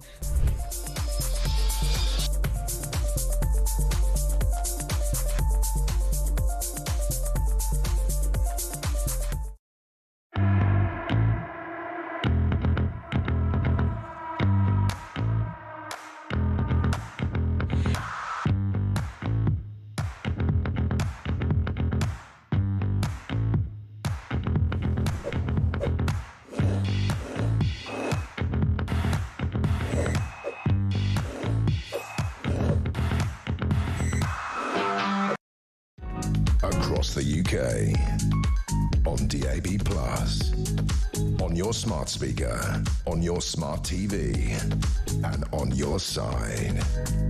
This is Talk.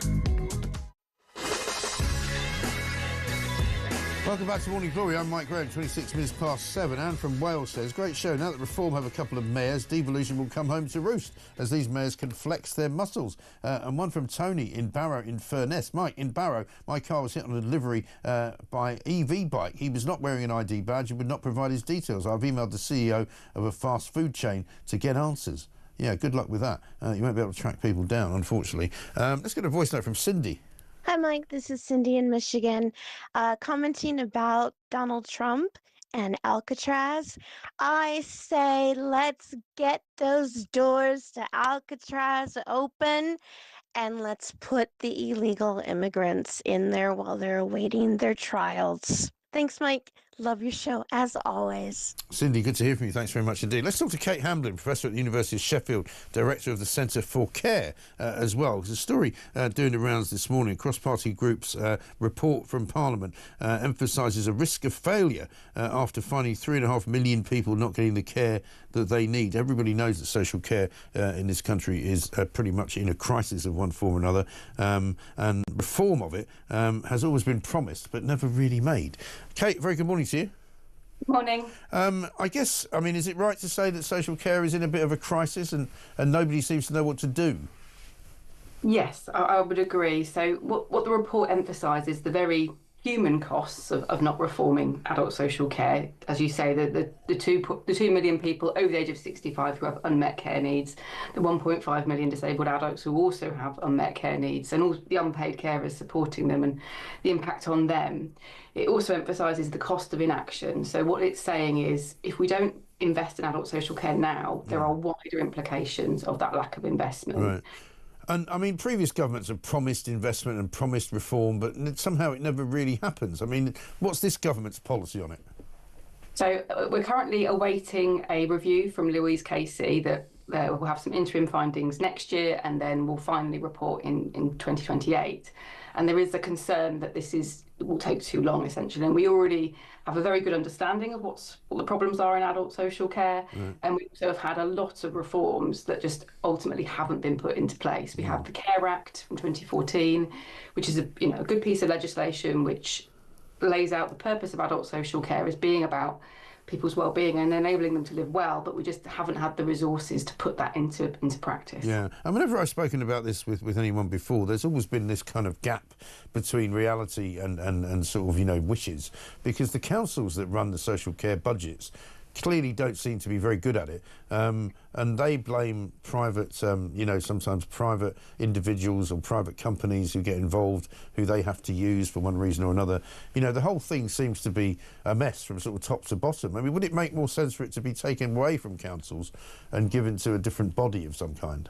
I think that there are challenges in terms of the level of investment local authorities have received from central government around adult social care. Yeah. And it not keeping pace with rising needs. Our population is ageing, but our healthy life expectancy is not keeping pace. So we're having longer at the end of life in poor health and needing care. And there's a gap between what we need and what we have in terms of investment. So I wouldn't necessarily say it's about poor investment, but a lack of investment in health.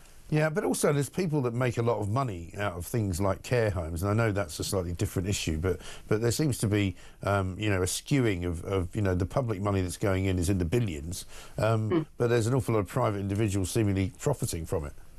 There is an issue of profit extraction in the sector where there are companies making significant profits from delivery of social care services. Yes. Right. I mean, has anyone got a plan as to how to make that different, or to I don't know, change the way the system works?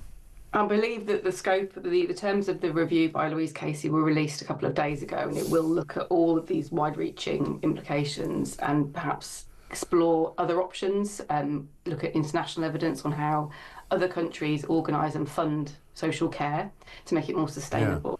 Yeah. Is there a country that does it particularly well that we could look at? I think, there are countries that have engaged in public debate, got a kind of consensus as to what they want from social care, what it should cover, how much people are prepared to pay for it. And you've seen in countries such as Germany and in parts of Asia where they've moved to a social insurance system. So it's there in national insurance as a specific line that funds social care, and it's properly resourced then. Yeah, OK. Well, we'll keep an eye on it. Hopefully it will change soon for everybody who's involved in it. Thank you very much indeed. Kate Hamblin, Professor at the University of Sheffield and Director of the Centre for Care. Let's get a voice note from Tony on Reform. Tony from Bradford here. Great show as usual. Fantastic. Love your show. It's a breath of fresh air. You know, look, I think I'm far right and racist because, I care about my borders. I care about mass migration. I care about the pensioners who've had the fuel allowance stopped. I care about the farmers. I care about, you know, the victims of the rape gangs. So, I must be far right and racist. You must be, Tony, but, you know, that's just because they call you that. It doesn't make you that, because you care about these things. Now, here's one for the virtue signalling, you know, lefty net zero maniacs, right? A story in the I newspaper, an investigation, which they say is an exclusive, has found that solar panels with suspected links to Chinese slave labour have been installed by dozens of organisations in Britain, including Manchester City, Cheltenham Racecourse and David Lloyd Gyms. Brilliant. So apparently they'll all have to be taken down, won't they?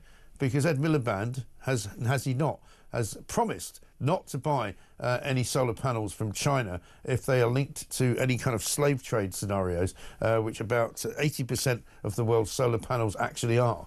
80% of the world's solar panels come from China, and most of them are made in this one particular province where the Uyghur Muslims and other minorities are enslaved, basically. So data based on evidence provided by Sheffield Hallam University's Helena Kennedy Centre for International Justice is basically saying that this is an abuse too far, and that all of these people who have started installing solar panels are not doing themselves or the environment any favours because they're actually using slave labour. So I'm afraid if this is a report which is going to be read seriously by Manchester City and others, we'll have to change their view. A Manchester City spokesperson referred the iPaper to Jinko, the Chinese firm claiming to have a zero-tolerance approach to forced labour, and they insisted its operations were compliant with international and local laws. Oh, yeah? OK, then. Well, that's all right then, isn't it? Absolutely incredible. Morning, Mike. All the new reform councillors might not have experienced the inner workings of a council, but that's a good thing. They won't arrive already corrupt and follow on what's gone before. A new broom, says Nan in Wales. And Richard on the Costa del Sol. Mike Starmer will do nothing about migrants. He wants the Muslim vote. He has to go. Reform in Spain. Says Richard. Yeah, well, I think that's the point. Keith in the Philippines, been here for 17 years, formerly of Sale and Altrincham. Here you're on from 1 p.m. and I listen to or watch all your fine shows. Your country needs you. Please keep up the good work. Thank you very much indeed. Linda is listening. Eddie, Susan and Paul listening to you from Lindos in Rhodes. Love the show. Normally listen from another sunny place. Port Talbot in South Wales. Very nice too. I guess people are away on holiday on this bank holiday weekend. You know, the schools are all back, so it might be a little bit cheaper. Listening to you while sailing off the coast of Crete on our way to Chania, says Simon. Very nice. And buenos dias, Mike. Loving the show as always. Bob and Sue watching from Andalusia in Spain. Listen, I didn't expect this, but it's great. I love it. I mean, international superstars. You all are. So people listening in China, Thailand as well. Another one from Richard, listening to the Home of Common Sense from Chiang Mai, Thailand. There you go. We're all over the world. It's part of the home of common sense has gone global. What can I say? 7:34.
Across the UK, on DAB+, on your smart speaker, on your smart TV, and on your side.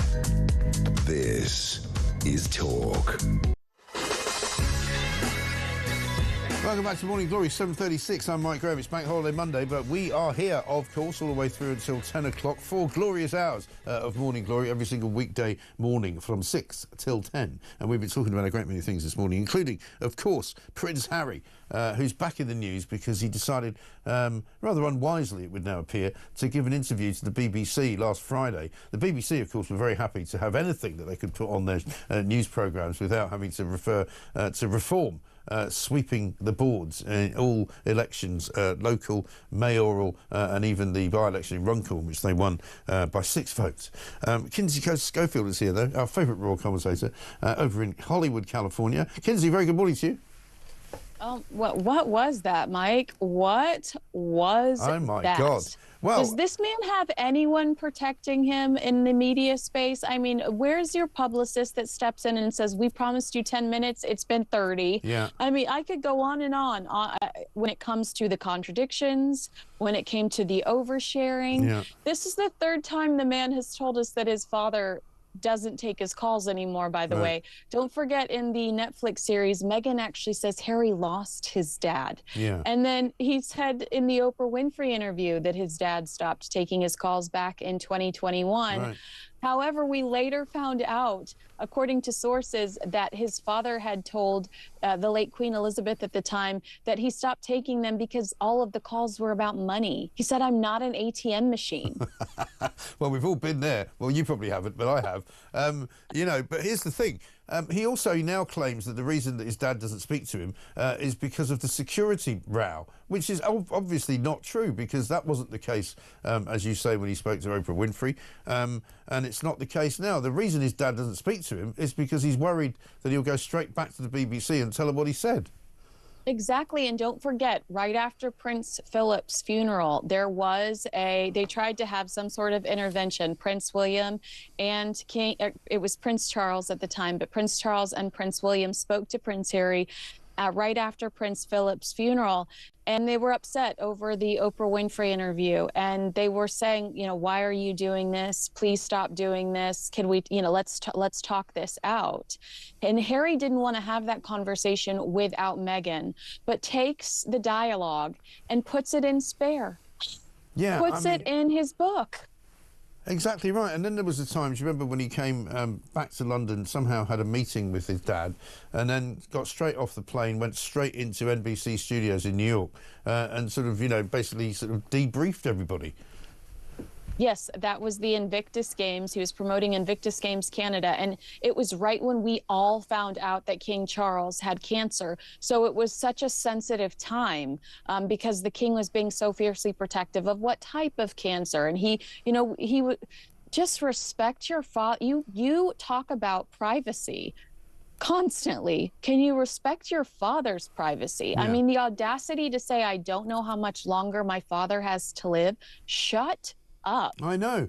And I mean, shut up. If he doesn't speak to him, how does he even know that that's an issue that he can address? Because, you know, it sounds to me like he doesn't know, because there was some speculation, wasn't there, that maybe he knows more than we do. I don't think he does. I don't think he knows anything. No, I mean, there's absolutely no way. He doesn't understand this court case that he just wasted $2 million fighting, because he says to the BBC, I wish somebody told me that there was no way I was going to win this. You know, protocol indicates that his father can't have any say constitutionally. That's why his father has kept back and not had anything to do with this, because constitutionally it would be inappropriate. But Prince Harry, again, flip-flopping, makes it sound like his dad could make this all go away, but then says, well, I told him to step back and to stay out of it. And realistically, his dad really couldn't do anything about it because that would be unethical. And it is a giant man baby that literally just learned how to pay his own phone bill 5 years ago.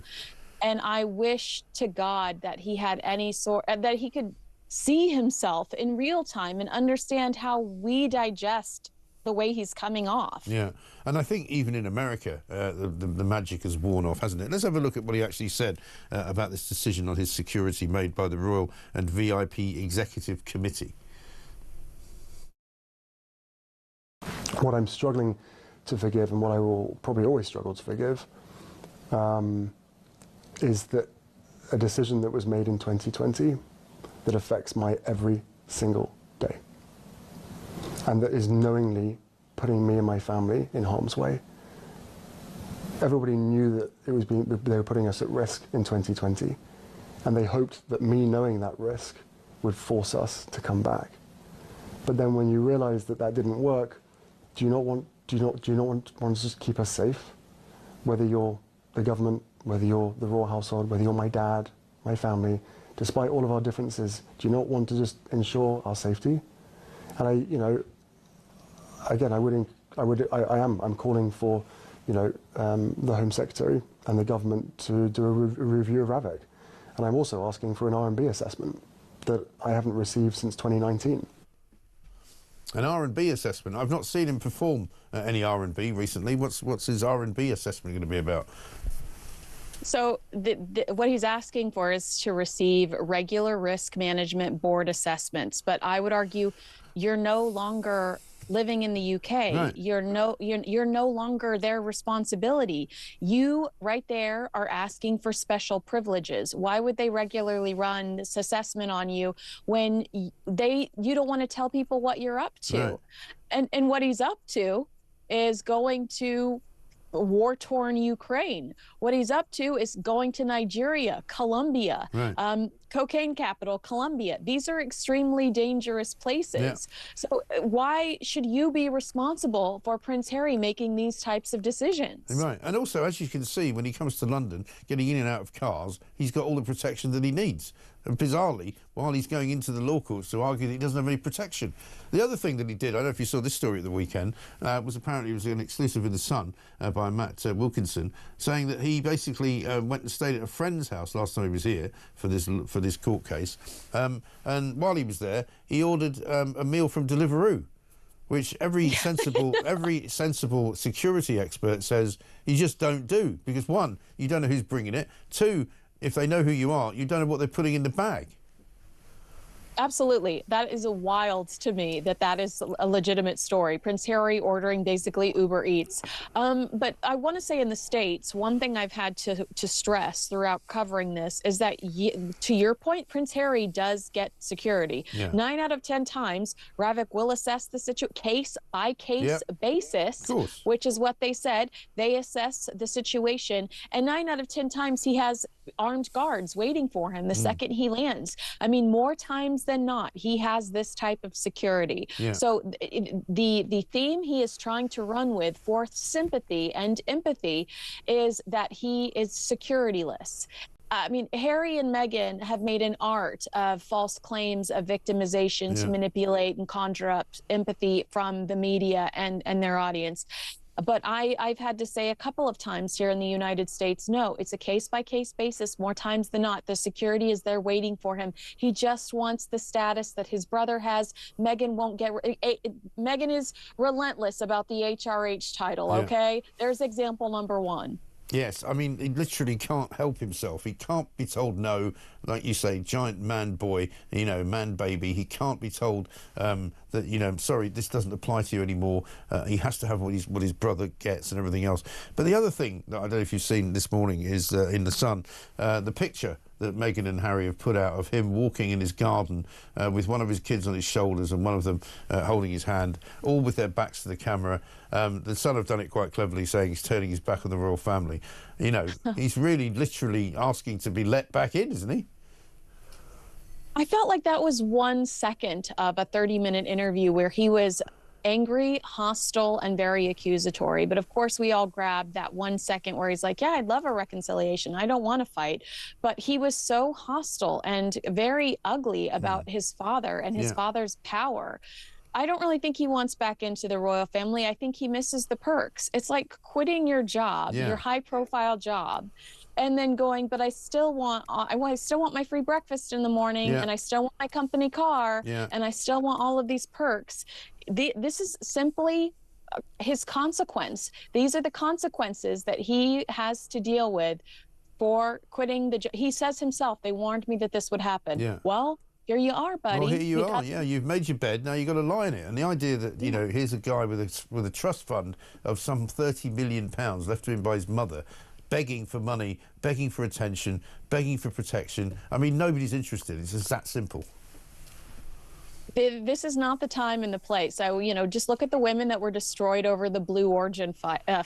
Yeah. The 1% thing is not very popular right now with the way our economies are. And watching this guy who, when we do see him, he's what is he, surfing? I mean, he's got a very luxe life. Playing his polo. wife is playing polo. His wife's teaching us how to freeze flower petals in water. I mean, they live on their own planet, and that was very clear while watching that BBC interview, that they have an issue with reality. They really do. Well, in fact, you know, it's being said that those behind the scenes, behind the palace walls, are saying exactly that this is proof positive that Harry has completely lost touch with reality. He's been living in California with too many wrong Californians, as opposed to people like you, the right kind of Californian, who have been filling him with all of this rubbish, this nonsense, like that Lima woman, you know, who did the podcast with Meghan. I've never seen so much guff in my life. And why did she have a baby voice? That was the weirdest part. I mean, you know, ridiculous voice and a really weird look. Just strange looking, you know, like an alien almost, like not from this planet, not human. Well, maybe Blue Origin brought her back down. I'm not sure. I wouldn't be surprised. I feel a real sympathy for Prince William and King Charles. King Charles is dealing with cancer and all that comes with that, all of the emotions and the fear that comes with that. And Prince William is having to deal with his wife's recovery from cancer and the thought of losing his father to cancer and the extra responsibility that has come with his father and his wife's illness. I imagine that was completely overwhelming over the last few years. And we have Harry still complaining about something that happened in 2020. You know, Harry is stuck in the past, and it's so silly to me to watch Meghan Markle talk to Jamie Kern-Lima about how they're actually in the honeymoon phase. Oh, yeah. They are. I'm married to a fox. I'm in the honeymoon phase. I've never been happier. Prince Harry looks like a miserable shell of himself. Go back and watch the cute wedding of Catherine and William. Yeah. And Prince Harry is such a character throughout that wedding. I didn't recognize the man when I watched it back last week. Harry and Meghan are not on the same page, no matter how much she tries to beat it into our skull. And I feel sympathy for him in the sense that he is isolated, and she has done it to him. He has no real friends and family around. They're all her contacts, all her friends, her family. What is Harry, when Harry's sitting in a room with Gayle King, Oprah Winfrey, Tyler Perry, Jamie Kern-Lima, and Whitney from Bumble, what does he have in common with any of those people? These are Meghan's friends. I know, and they're a very, very odd collection of people as well, let's face it. Just before I let you go, most British people surveyed have said that we should strip Harry and Meghan of their HRH titles, even more than before, since this last interview on Friday. So he's lost the British public. The American public appears to be going the same way, right? Yes, I completely agree. And there are actually reports here from the Daily Beast that it's one of the first things Prince William will do once he becomes king is strip them of their HRH title. And I hope that's true, because they've done nothing but use and abuse it. They told the Queen that they wouldn't. He sits there and brings up the Queen, saying that the Queen thinks he should have this security. Well, she's not here to say whether or not that's true.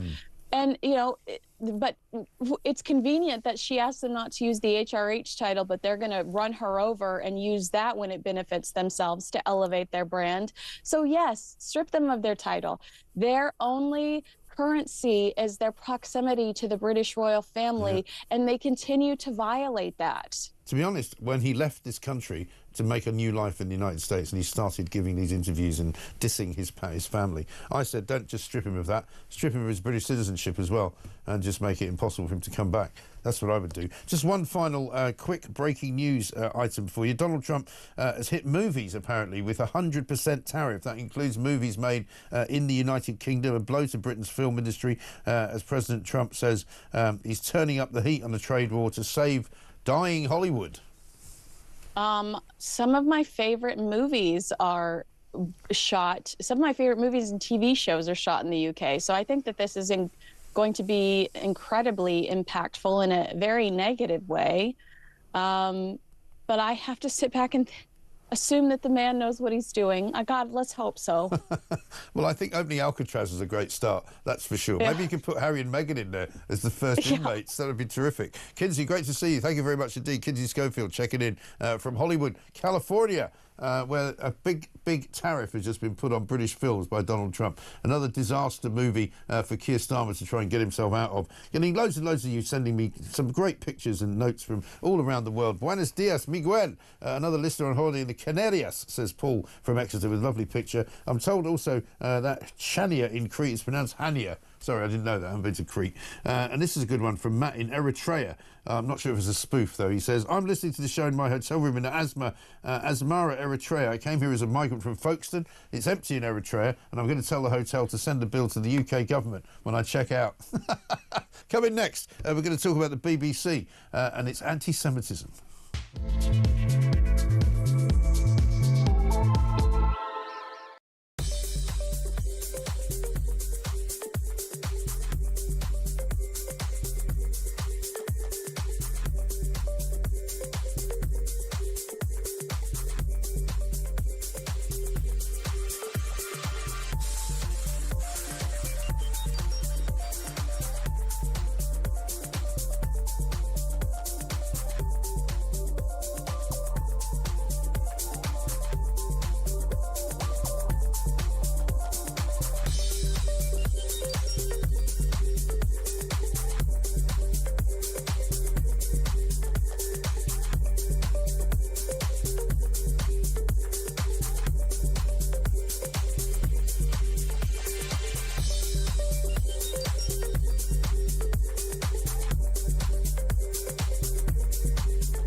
The thing is this, if he was coming over to visit his father, the king, he would get royal protection because he'd be going to the royal estates, so he would be absolutely fine. If he was coming to do proper business, like a state visit, although he's not a working royal anymore, again, there are provisions made from that. But he decided to go be a private citizen in a different country. So if he can now demand legally to have armed protection, then what's stopping Beyonce from doing the same? What's stopping Richard Gere from saying he needs the same? I need my people to carry guns. And he wants the tax, well, he doesn't want the taxpayer to pay for this. He's like, well, I would pay you back.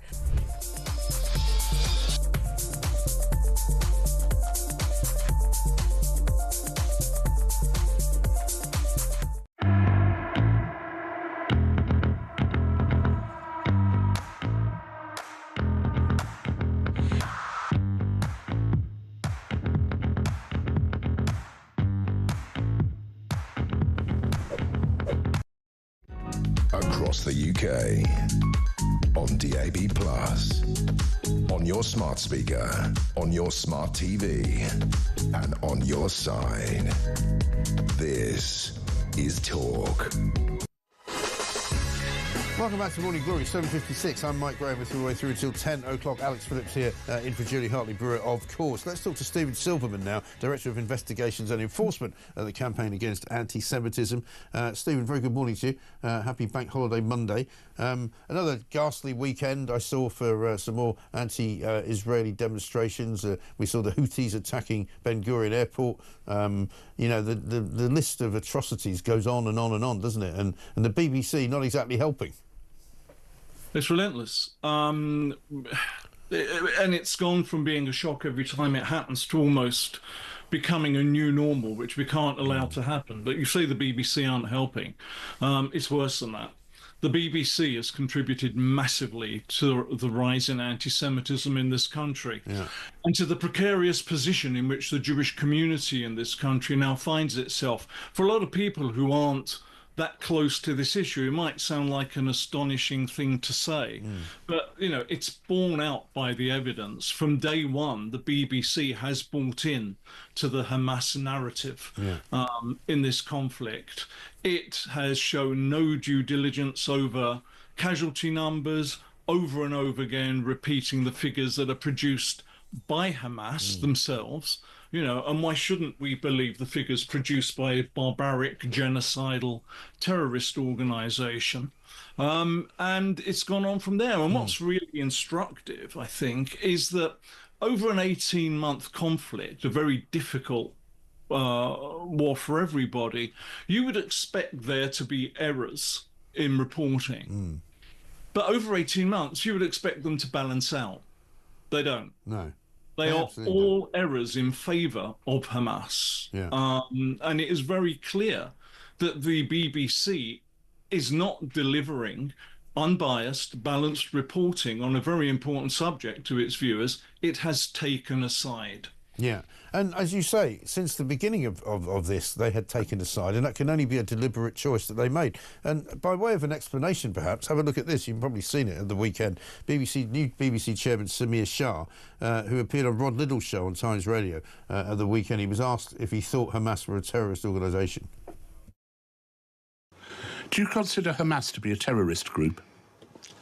I'll have to answer that in terms of the way we currently view it. What do you think they are? Do you think they're a convocation of happy little squirrels? I don't think that. I don't think that. But I'm here as a chairman of the BBC. I know you are, but you're also here as Samir Shah. You exist as an individual entity. I can tell you what I think when I'm Samir Shah. Right now, talking to the world, I am the chairman of the BBC, and we have taken the view as a board that we continue to use the word terrorist only with attribution. That's the position we take. I find that quite extraordinary, don't you? Well, to paraphrase, we refuse to state the blindingly obvious. And you have to ask the question, and we don't know the answer. If he was sitting there being interviewed about, let's say, National Action, the now banned neo-Nazi terrorist group, would he be taking the same line? Right. I think the BBC have backed themselves into a corner over that one and find it very difficult to get out of it. Yes, but he could still have answered in a way which would be normal, which these people don't seem to be able to do. He could have said, look, I think they are terrorists. I would personally call them terrorists, but the BBC has taken a decision editorially to attribute that phrase. He could have said that, but he didn't. No, and I think there have been cases, and they've been highlighted when they happen. They have happened over the last 18 months when the BBC have called other organisations terrorists. Now, whether it was a slip of the keyboard or we don't know, but it has happened. And meanwhile, he also says that they're going to look into the Arabic service. He says, we're looking at it, we've been examining it. I think this whole business of how we covered Israel, Gaza, is a proper thing to examine thoroughly. You know, BBC Arabic, the service, has been in trouble since October the 7th, when it became very clear that quite a few of their journalists were in open support on social media of the Hamas invasion of Israel. Well, look, Mike, I have been doing this with CAA for almost 10 years, and we have been calling out BBC Arabic for the entirety of that time.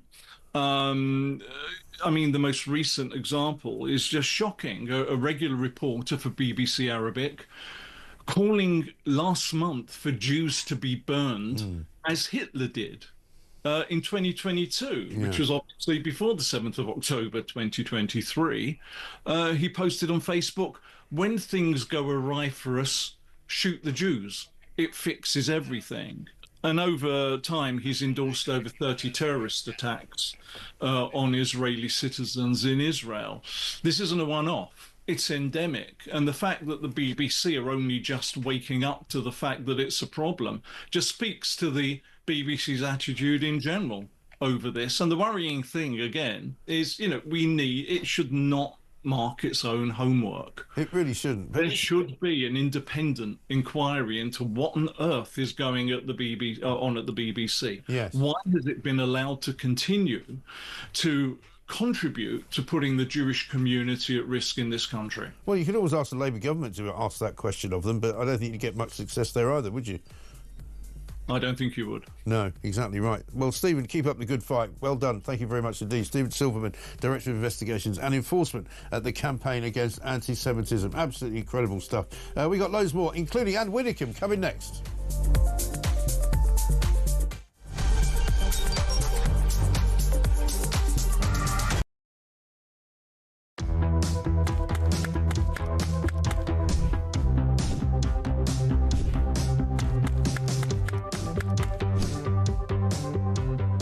Is it transphobic to say only women have a cervix? Well, it is something that shouldn't be said. It is not right. A woman is an adult female, and the court has made that absolutely clear. I actually welcome the judgment because I think it gives real clarity.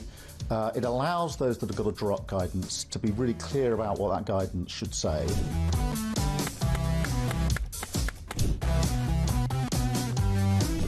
If you want to fight for Remain, vote Labour. Now, there are some who say we don't need Brexit to work. We need to reverse it. I couldn't disagree more.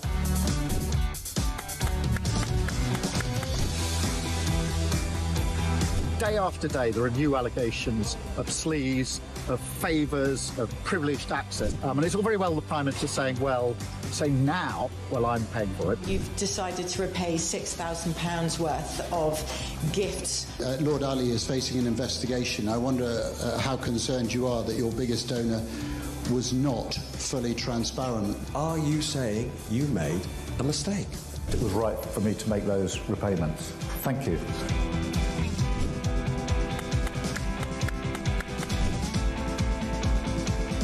Of course, I wouldn't want Donald Trump round for dinner, but don't underestimate the danger to the world if Trump is re-elected this time around. I'm anti-Trump. I would like to send my warmest congratulations to President Trump on his inauguration as the 47th President of the United States.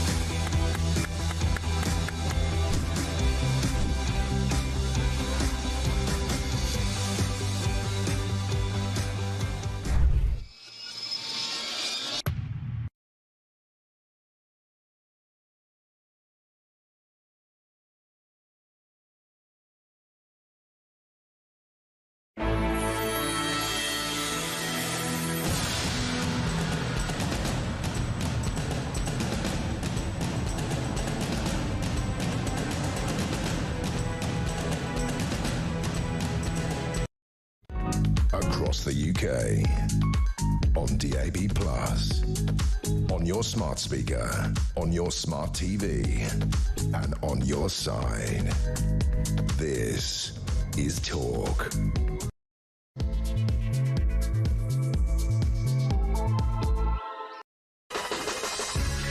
Welcome back to Morning Glory. It's coming up to very nearly 6 minutes past 8. I'm Mike Graham, and of course we are here for the duration. We'll be here till 10 o'clock. There's all sorts of things going on today. It is VE Day week, for want of a better phrase to describe it. The 80th anniversary of VE Day, which kicks off on Thursday, but actually kicks off today because there's going to be loads of things going on in the centre of London, including a fly past at Buckingham Palace. The Red Arrows will no doubt be involved in that, as will all sorts of other things. We'll be crossing live down to the Mall in a little while to find out what the plan is for today. There's going to be some remembrance services, of course, of the heroes of World War II. There's going to be a military parade as well. All kinds of stuff going on. It is Bank Holiday Monday. It's not as warm, of course, as it was last week, but it's still an incredibly warm situation in Britain right now because people are still basking in the joy of what happened on Friday of last week.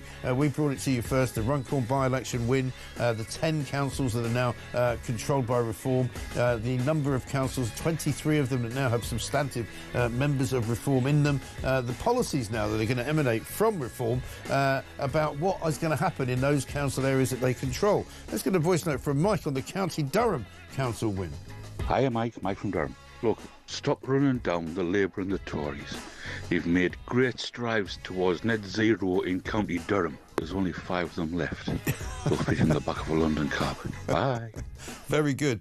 Mike, I see what you did there. Yeah, they've got down to net zero. They're absolutely trying to get there in terms of the population of the Durham Council. Absolutely brilliant stuff. Enjoying your show, watching in Athens on YouTube, says David. Good morning, Mike. Have a nice bank holiday. Great show as always, says Steve in Germany. And Fran in Russell from Tunbridge Wells. So we're watching your show from Kefalonia in Greece, a real haven from the nonsense at home. A joy to get away from so many rules and regulations. A reminder of happier times in the UK. Keep up the good work. We've got lots to do. Anne Widdecombe's here. We're going to talk to her about the rise of Reform, the incredible turquoise wave that swept the country in the local elections on Thursday and Friday. What's the response going to be from Keir Starmer?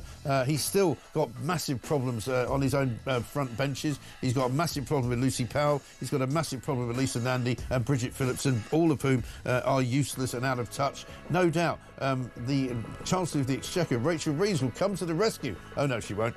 She's useless as well. 0344 499 1000. What does it all mean for the Tories, who appear to have sort of fallen off a cliff in terms of their popularity? Nobody really even cares what they do anymore. We'll be answering all those questions, plus an awful lot more. We haven't done it yet, but Lady Gaga singing for 2 million people. Mummy's Boys more successful. If you're loved by your mother, you'll have a very successful life. That's the story. This is Morning Glory. We'll see you after this.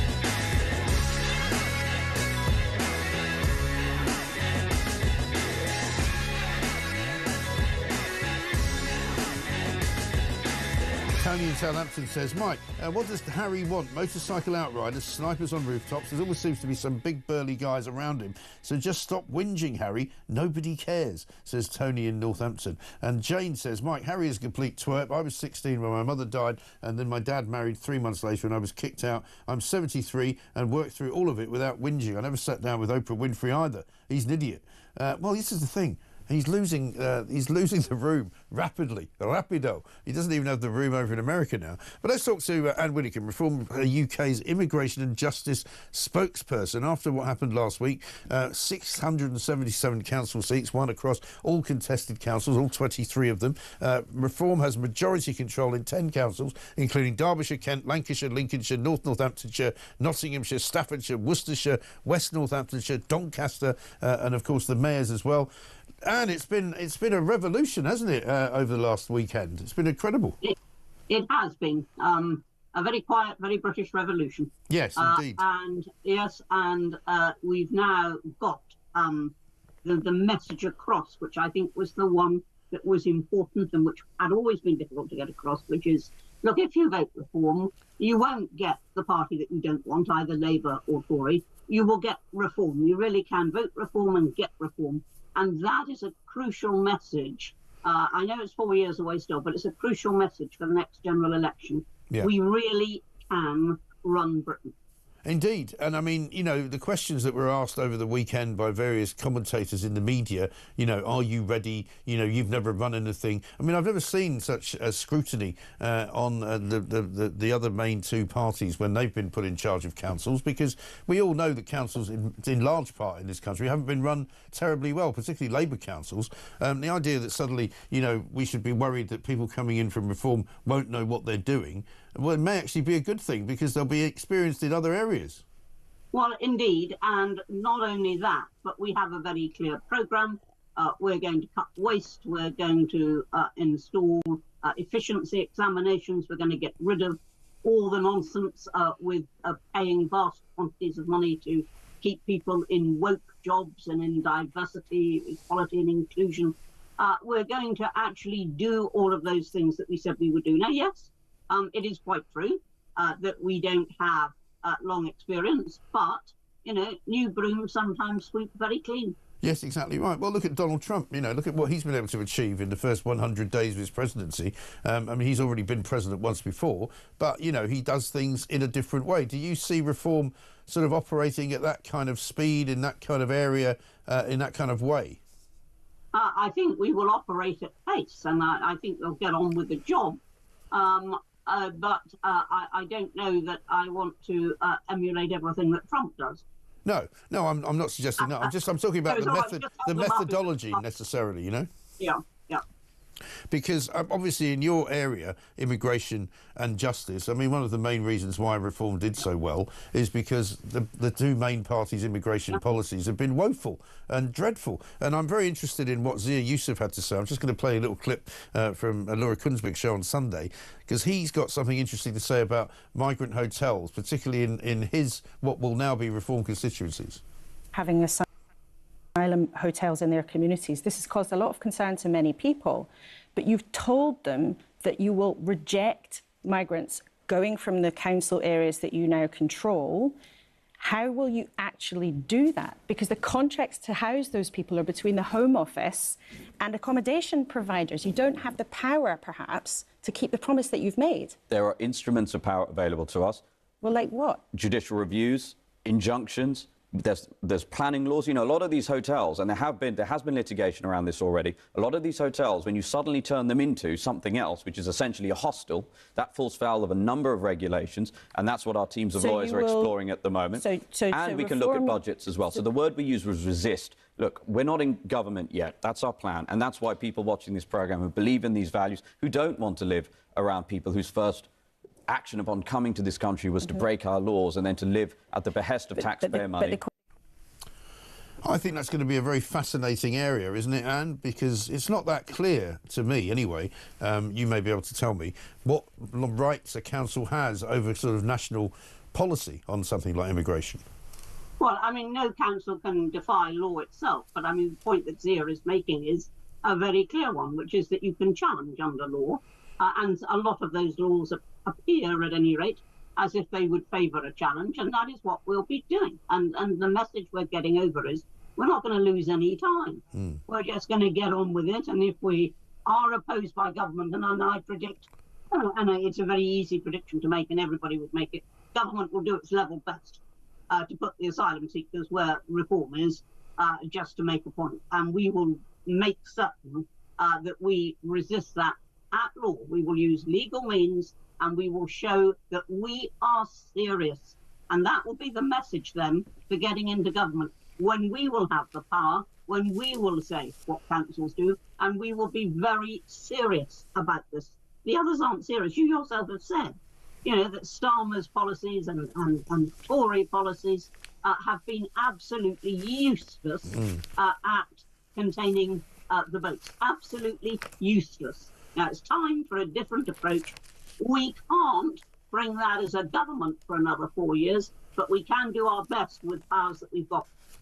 Yes, and I think that's what is going to be very interesting to watch. And for a lot of people who have been frustrated by the political process ever since Brexit, really, in 2016, who have voted for things which they have never got, might actually see that politics can be a force for good if politicians actually do what they say they're going to do. Well, I think that's the crucial thing. I mean, one of the reasons why Mrs. Thatcher is so much admired is that she laid out her stall. She said, this is what I'm going to do. And then, against much scorn and derision, she actually did it. And I think that will be the crucial test. You know, we shall do what we say we're going to do. Right. Because we see every day now stories which I mean, I sort of rather jokingly call it migrant of the day, whether it's somebody who is not going to be deported for whatever reason because they've suddenly become, you know, Christian, or they've suddenly become, you know, bisexual, or they've suddenly decided they're, you know, they're obsessed with one form or another of devil worship. There was one guy who claimed that he was actually possessed by the devil. Today in the Daily Mail, on pages 18 and 19, they've done an investigation where they found out that Home Office translators are running a lucrative scam to spring illegal immigrants from detention by basically charging £3,000 to act as witnesses to lie to judges and secure bail for dangerous criminals who are, generally speaking, members of Albanian crime gangs. They basically falsely guarantee that they will look after them and they will stay in their homes, and the Albanian drug gang members get freed and then disappear back into the black market. To repeat the process. Yes, I mean, it isn't surprising. There are a lot of scams. And what I think we underestimate is that government makes law. And if things are going on which government doesn't like, then government can actually change law, particularly when it's got a majority the size of the current Labour one.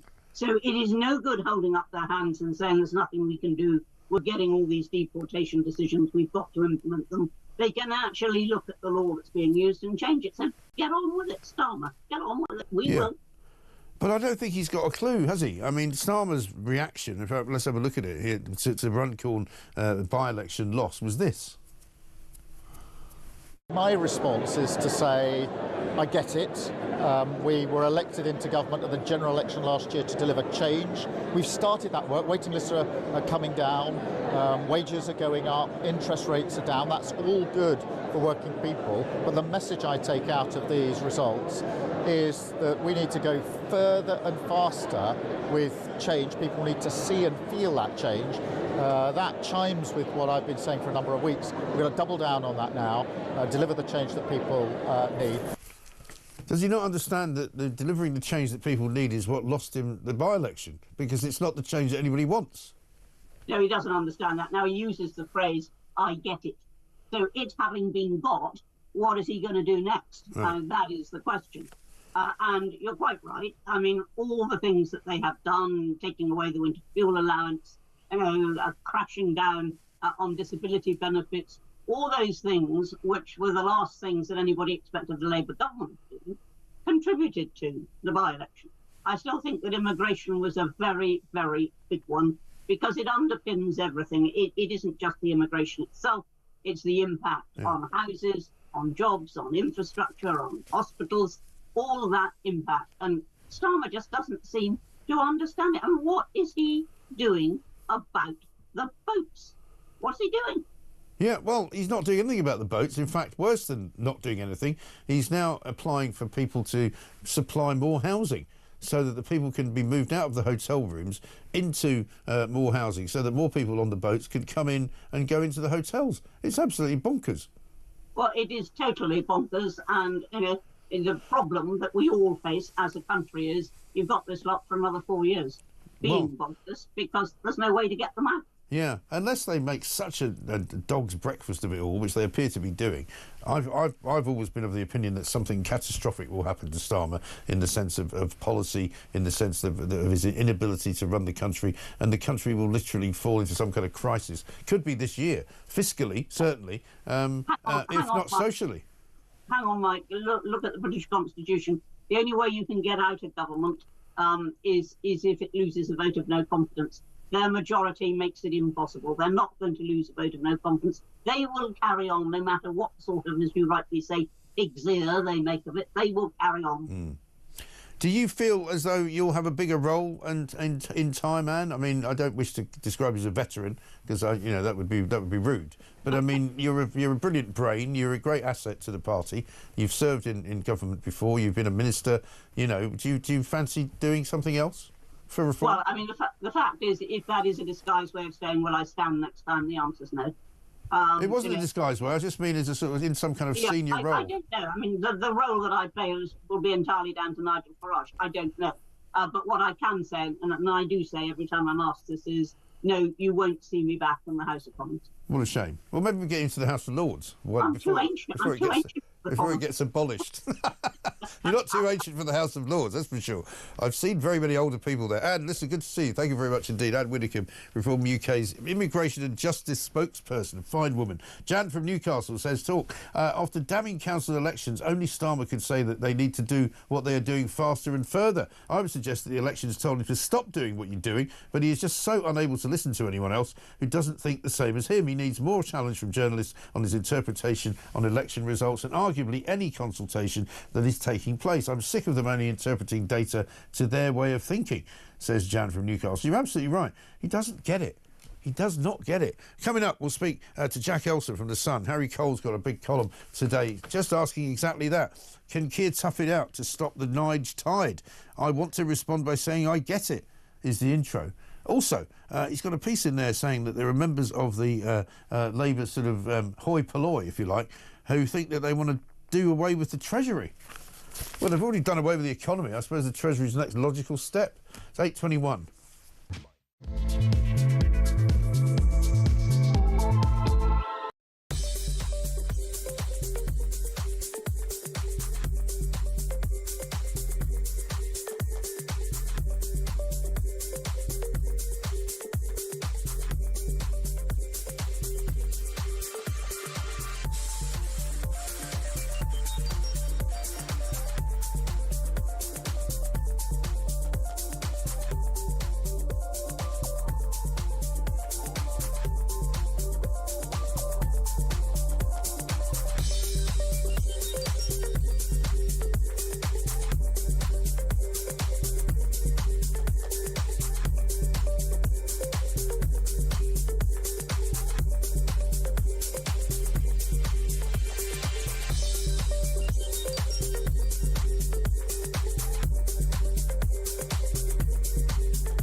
promised 2 million more appointments within our first year. We've already delivered well over 3 million. We got waiting lists falling during the peak winter pressures. Things are improving. It is moving in the right direction. Those are facts. But I also accept, and I think I've always tried to get this across.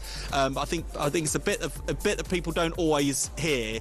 I know that if you are still on a waiting list, you will be feeling frustrated. You won't have felt the change. And all I'd say to you is both those things can be true at the same time. Okay. Waiting lists are falling.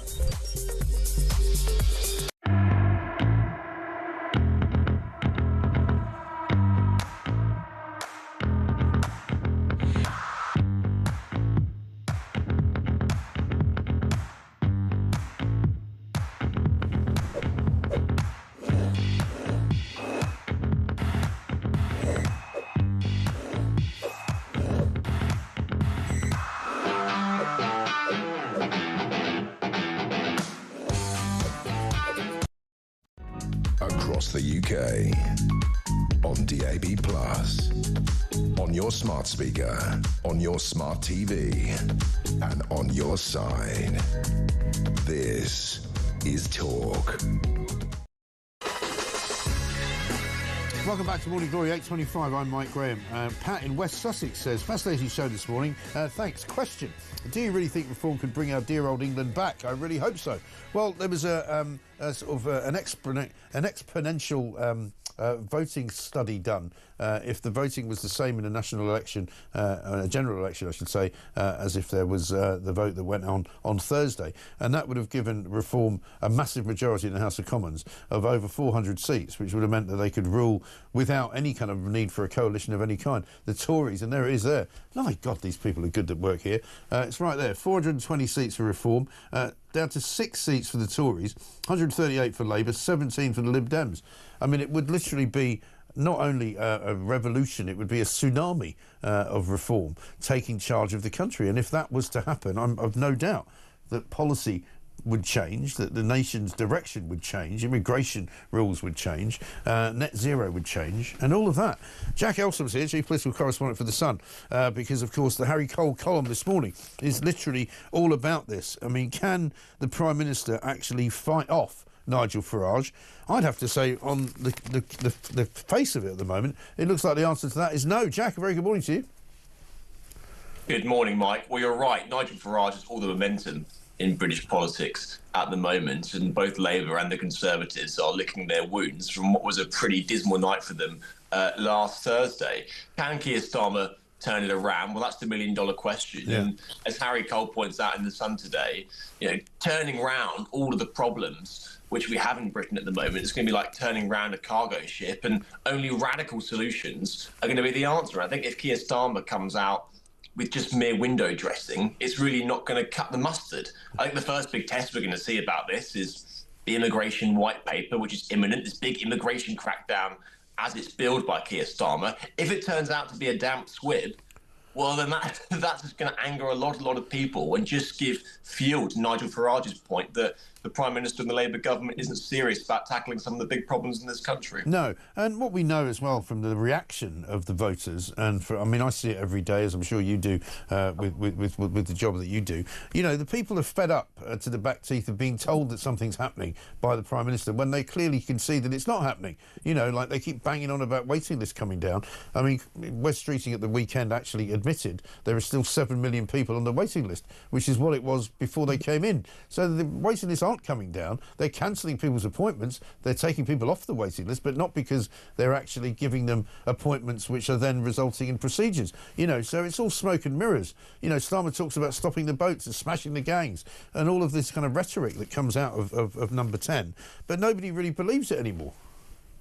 Yeah, and to his credit, I think West Streeting was quite honest in which he said that, you know, while he can make an argument that, you know, some of the backlog might be cleared, if you're stuck on a waiting list, waiting for an operation or waiting for an appointment, then you're not going to give the government any credit whatsoever because you're still going to feel mightily fed up. The problem, I think, with Keir Starmer as well at the moment, as Harry points out in the column, is that even if he wants to go further and faster, he has pretty useful idiots in his party who, especially on the left, who are asking all manner of things now. Some people honestly believe in the Labour ranks that the solution to last Thursday's drubbing is to raise taxes, because that's what people need right now. Yeah. You know, less money in their pocket, and what's that going to do to the growth mission? Or more borrowing, breaking the fiscal rules, so that you can put more money on the slate, get this country further into debt, drive up our debt interest payments. And so, you know, Keir Starmer, I think now,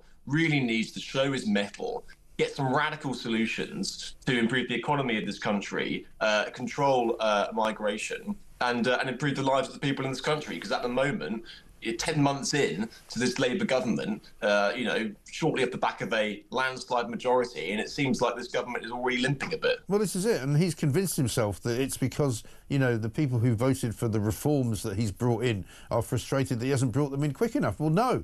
You know, I mean, John McTiernan, who's a very big and famous Labour advisor and was an advisor in the Tony Blair government, and who's not thought to be anti-Keir Starmer, put out a whole series of pieces of data at the weekend saying this is why Labour lost. This is why. These are the policies policies that have cost them, you know, the local election. This is why, you know, people are moving away from them in droves, because they're not happy about the disability allowance being taken away. They're not happy about the pensioners' fuel allowance being taken away. You know, all of those things which the Labour government didn't have to do but did anyway, to very little result fiscally, really, have cost them the day. Yeah, you're right. And I think the winter fuel allowance especially seems especially toxic on the doorstep. You chat to any sort of campaigner, and that was the number one issue, I think, especially in Runcorn, in the sort of Red Wall territory, which really, really did hammer them. And, you know, I think that if you look at also the amount of waste they spend on other things, I think that, you know, £200, £300 winter fuel allowance, it really actually is not a whole lot of money, which they're saving, but it has cost them an incredible amount in political capital. And if there's one group of people you don't want to upset in this country, it's pensioners. One, because they go out and vote, they've got long memories, it's very hard to win them back. And, you know, at the moment, Kemi Badenoch for the Tories doesn't appear to be the beneficiary of that anger with pensioners to Labour. It's Nigel Farage. And as you said at the beginning of this interview, he is now threatening to totally upend the two-party system in this country in a way we've never seen before. People are sort of likening it, you know, to the SDP or, you know, UKIP, but I think it's a different kettle of fish. Totally different, yeah. I mean, but again, with respect to you, this is the media basically making up a story so that they can justify the fact that they're going to say, oh yeah, but this is just a flash in the pan. It's just going to be another one of those by-elections that we talk about. This is not just one of those by-elections that we talk about. I agree. That used to happen in the history of sort of political, you know, classes in university. You know, this is a massive shift in the country's voting habits and in their attitudes. No, I totally agree. And the Overton window has totally shifted now. Yeah. And even, you know, a decade ago, Nigel Farage was accused of leading, you know, fruitcakes and loonies, as David Cameron described them. But the centre ground of British politics has now totally shifted. People want controlled immigration as a norm. People want to get rid of all of the woke stuff which has infected our politics as a norm. You know, Donald Trump has shown in America that a lot of this stuff is possible. And I think that now politicians need to wake up and realise that the shifting sands of our politics are that, you know, the centre ground is now some of the stuff that Nigel Farage actually talks about. He is now mainstream, but also, you know, you sort of talk about flash in the pan. It's totally different to when he led UKIP, even the Brexit Party, not just because of the realignment of British politics, but also they have properly professionalised their outfit. They're no longer sort of a rabble that can just do well on social media or, you know, get some good headlines. Their grassroots campaign are now incredibly slick. They have branches all over the country. And if Kemi Badenoch and Keir Starmer don't wise up to why Reform are doing so well very quickly, well, they're going to be their votes are going to be eaten up even more than they already are. Exactly right. And he didn't get any favours from Lucy Powell over the weekend, did he? Because she was, of course, in all sorts of hot water over the weekend, people calling for her resignation, including Chris Philp, the Shadow Home Secretary, because of what she said on Any Questions, where she interrupted Tim Montgomery, former Tory advisor, now member of Reform, and says, when he mentions the Channel 4 documentary about rape gangs, grooming gangs, she says, oh, we want to blow that little trumpet now, do we? Yeah, OK, let's get that dog whistle out. Very dismissive, very rude, very uncaring, and really saying the quiet bit out loud, effectively, because that's what most Labour politicians believe, isn't it? It was just dreadful comments, and I think that most people, when they listened to it, thought that, you know, it lacked any sort of empathy whatsoever. But also, I think the reason it resonated with a lot of people was that it spoke to a wider feeling, is that at the moment the government isn't doing all they could to be able to get to the bottom of this scandal, probably one of the biggest scandals that's ever afflicted these islands. And, you know, it basically, again, gave credence to a lot of fury that there hasn't been this national inquiry. I imagine, to be fair, people in Downing Street and Keir Starmer had their head in their hands when they heard this clip.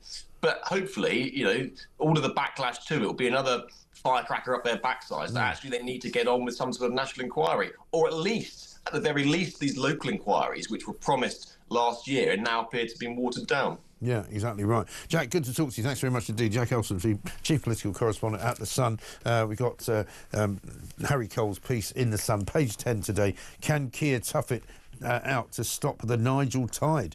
Well, probably not. And I think also The Sun says the leader on Lucy Powell, they call it a cheap jibe, adding insult to the rape and abuse suffered by thousands of girls. There is a suspicion that Labour have refused an inquiry and now scoff at criticism for fear of alienating the support of British agents. How much longer can they sell out white working class girls for votes? Well, it's a very good question.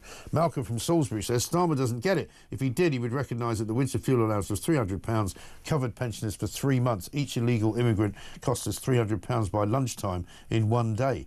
Well, you're talking about £5 million a day to house the illegal migrants. Absolutely shocking. Margaret in Birmingham says Two-Tier is still burying his head in the sand, even after Thursday's humiliation. He will not have a reshuffle and will not get rid of the useless people on the front bench. Oh, I think he will, Margaret. It's just a question of when he does it. And Barry says, as we look forward to the VE Day celebrations this week, morning, Mike, I don't think it's appropriate that Starmer has invited the Ukrainian military to take part in the VE Day parade. If I recall correctly, many Ukrainians fought largely for Germany in World War II. Well, like everything about Ukraine's history, it's quite complicated. But yeah, there were Ukrainian troops who took part in the Second World War. Some of them fought for Russia, some of them for the Red Army, some of them fought against Russia for Germany, some of them fought for Germany against the Allies, because there was a time when Russia was actually against the UK and the Allies as well. It's all quite a complicated area, but Ukraine, very, very controversial part of the world in terms of its history, both militarily and otherwise. And many of the Ukrainians fought with the Germans on the hope that they could get somehow away from Russia. But who can say? Coming up, we're going to be talking to Major Andrew Fox, former Parachute Regiment officer and research fellow now at the Henry Jackson Society. We'll get something from him about what all these Iranians are doing in this country and why they've all been arrested on terror charges.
Across the UK, on DAB+, on your smart speaker, on your smart TV, and on your side.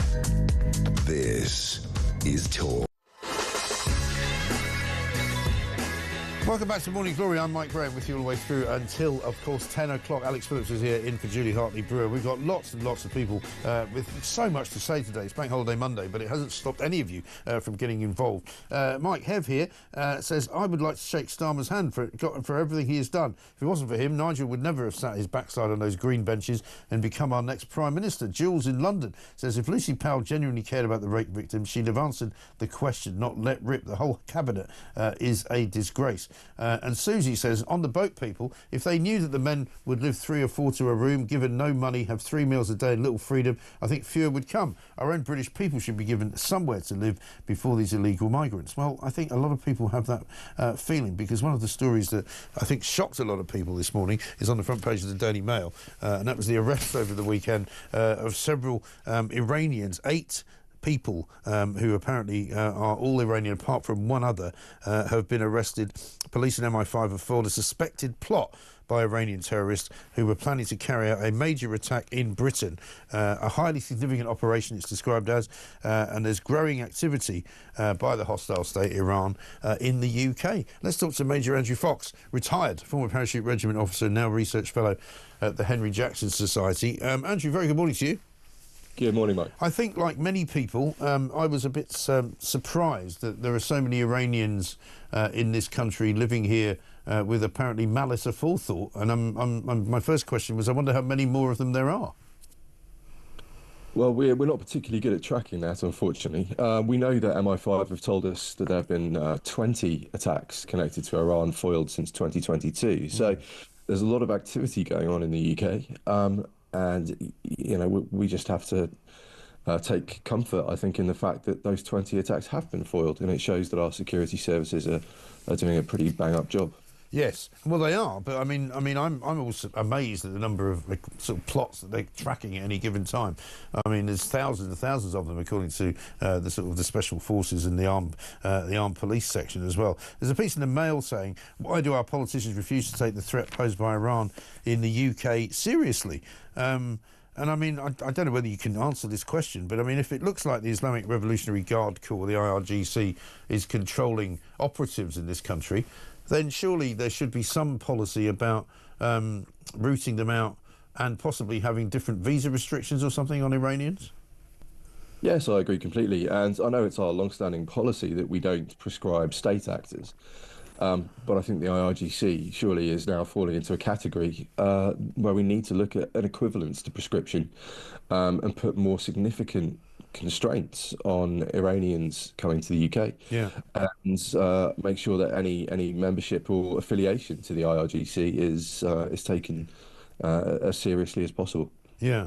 And also, there's been incidents which Ali Anatsari, Professor of Modern History at the University of St Andrews, talks about. Various incidents of violence. A British journalist who's originally from Iran, Puria Zerati, stabbed 4 times outside his home in Wimbledon.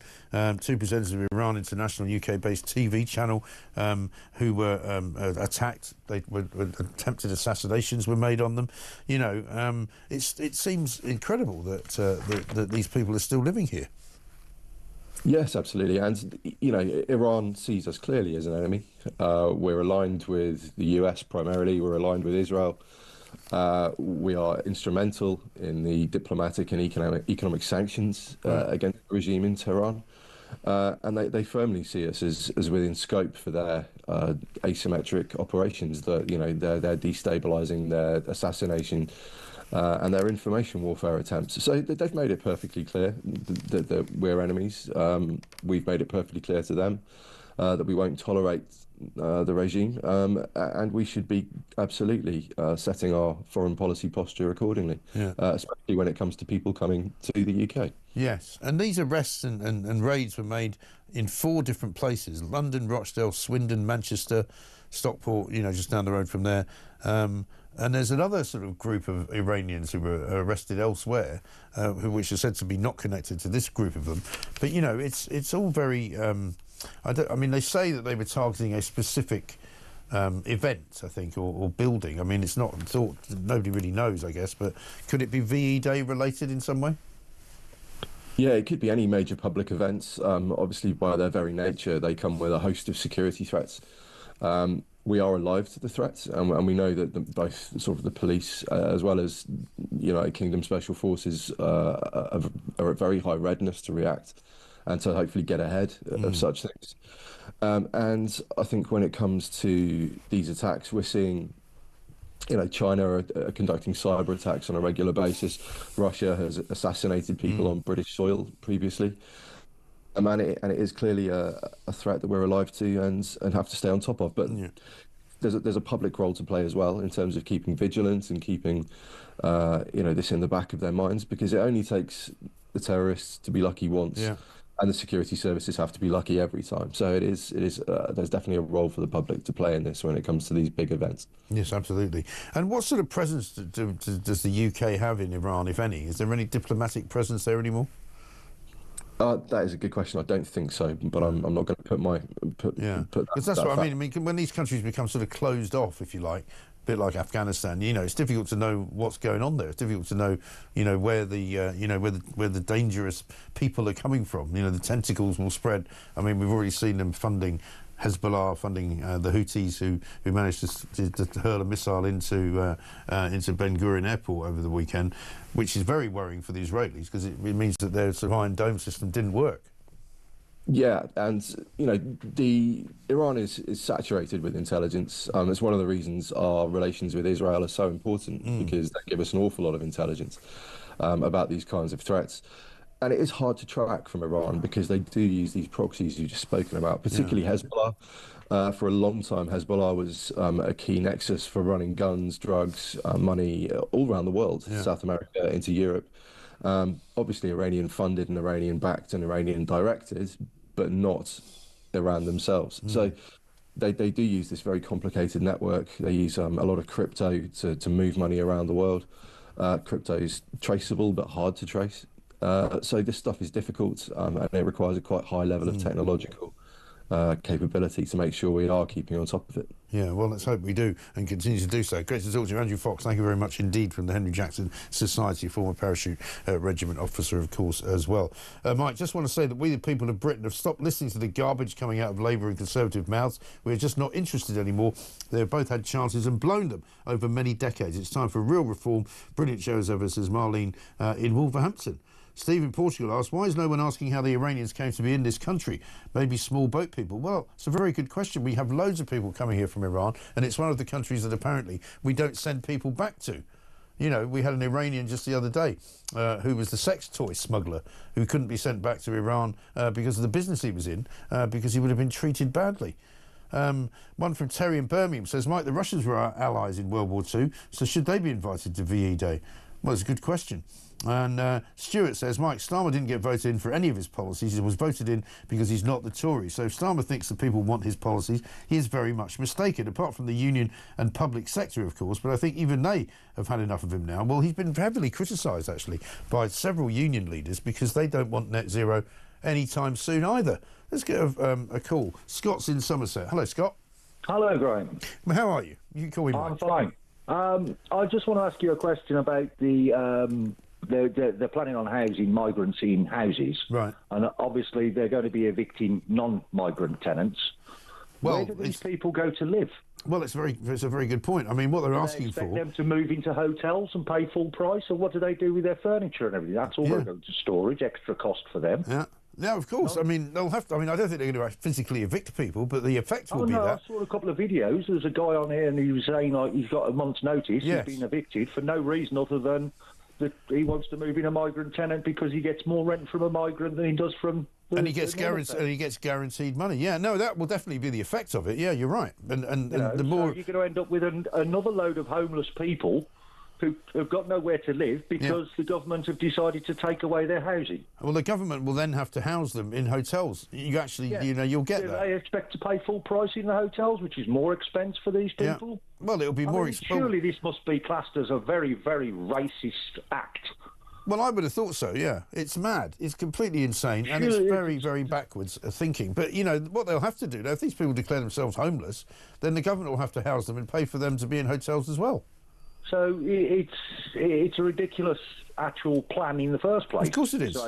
But I've also, like, under the laws that you used to have for squatters' rights, if a squatter moved into a property and he took care of the property and paid all the bills and everything else and maintained the property, he could then claim the property after so many years. Yeah. Is that what the government are planning on doing and taking people's houses off them? Well, technically speaking, the people who are in there won't be paying the bills, will they? So but the government will, not the landlord. So the governments are maintaining the property. So does the government then say, right, we're taking the house because we've maintained it for the last 5 years? I shouldn't think so. I shouldn't think they get away with that. Yeah, I wouldn't put it past them. I wouldn't put it past them trying, but they're not that clever. I mean, also they won't be in power. True, yeah. They won't be in power for long enough. Because this lot doesn't get it, does he? Because he's dim. He is dim. This lot are not going to be in after the next elections, no question about that. Good to talk to you. Thanks, Scott. In Somerset, Paul has got a voice note for us. How is Starmer smashing the gangs when he's got councils up and down country what are allowing Iraqi Kurds to launder money to hairdressers? They're not busy businesses. They're empty hairdressers what are not making any money. Who's paying the bills? They're literally committing crime, and Starmer's on about smashing the gangs. They're operating on every estate in Britain, and he's not smashing nothing. The council, they've let him do it, so they're complicit in organised crime, if you think of it like that. But he's not smashing all. I'm in Sheffield, mate, and I demand a reform council. I cannot stand Labour. We've got student ideologues, pressure groups. It's all for left. It's nothing. Sheffield's depressing, mate. I want my democratic right to vote, and I want a reform council in Sheffield, and that's end of it. Anyway, mate, happy bank holiday, and NJV 4 days. Indeed. I mean, listen, you're absolutely right, and there's no doubt that once these places where the voting didn't happen on Thursday because of some kind of gerrymandering rule that they didn't want to lose even bigger than they did, they're going to lose them anyway. You know, so when they have the elections next year, they're going to lose them. Of course they are. Scott's in Somerset. We just spoke to Scott. That's a different person, sorry. We'll come back to that. 8:51, coming next, we're going to talk about what's going on with Lucy Powell. Is she going to stay at her job? Is she going to face more calls for her to resign? I think she should resign. I think what she said was an absolute disgrace. We'll play it to you coming up next.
I think my message would be, you sound exactly like the people that go out and abuse.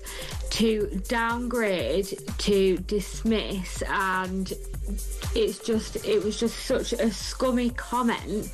I honestly have no words for how degrading that is.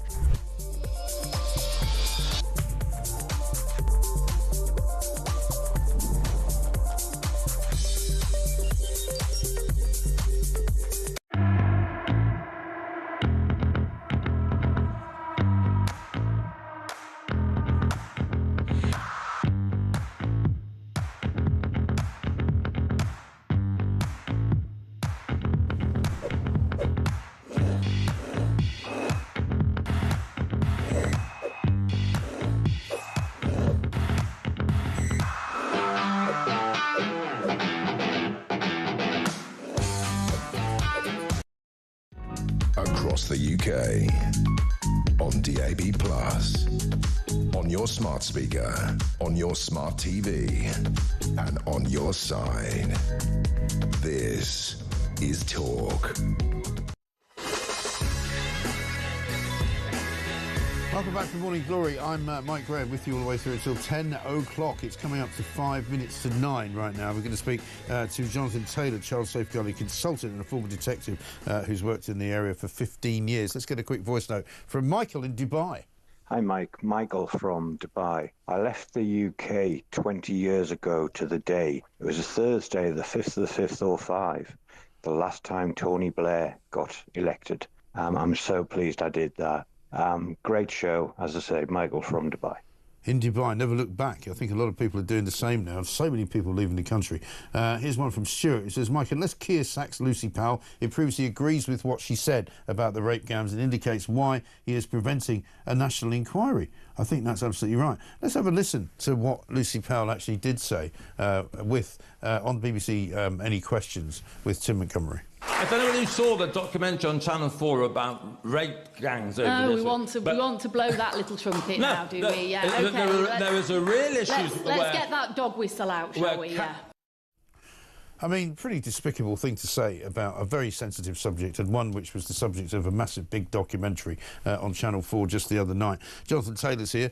Jonathan, very good morning to you.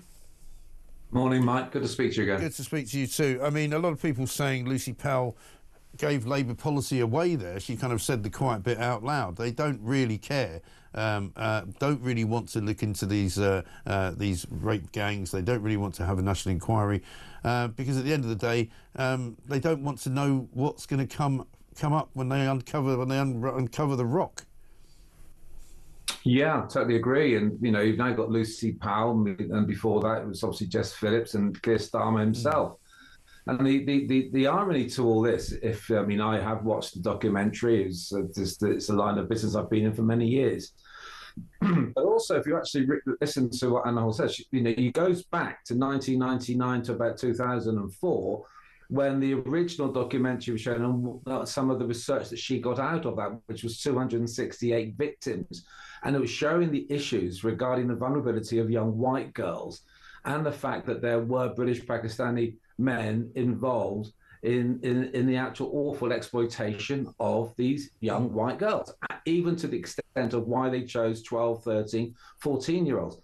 Now, what's very interesting is the fact that one, in Rotherham, it was a Labour council. Two, it was under Tony Blair and then Gordon Brown.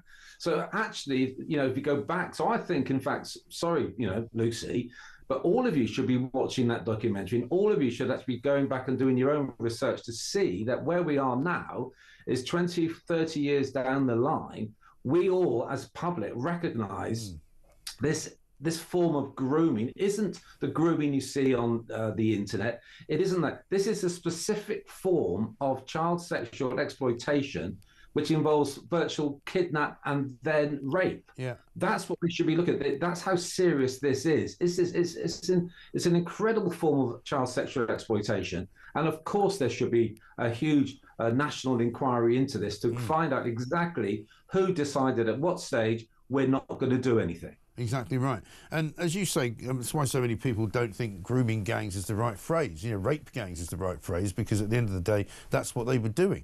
And they're still doing it, by the way, according to Maggie Oliver, because we had her on the show not that long ago. And also, when you see the ludicrous reaction that this government had to Adolescence, the drama on Netflix, but doesn't want to have the same reaction to a documentary which is about real people and real issues and real problems, that tells you everything you need to know, doesn't it? Yes, again, we had Adolescence, and the fact that they started to use the phrase more often, the docudrama. Well, we know what it was, because it takes a docudrama to show, but it was about reality. Yeah. My three daughters all work, one in education, one in the police, and one in the army. Yeah. They see this from day to day. That's not just my daughters, it's not just from my background. But this is what the general public now know. There is a reality. And the funny thing is, the reason we all know it's reality is because of the rise of social media, because we see it. And this isn't because we're being radicalised. We know it is happening. Right. And that's what this government has to wake up to. But that is the problem, isn't it? Jonathan, we've got to leave it there. Thank you very much indeed. Jonathan Taylor, child safeguarding consultant, former detective, spent 15 years in child abuse investigations. And as he says, he agrees with me about Lucy Powell.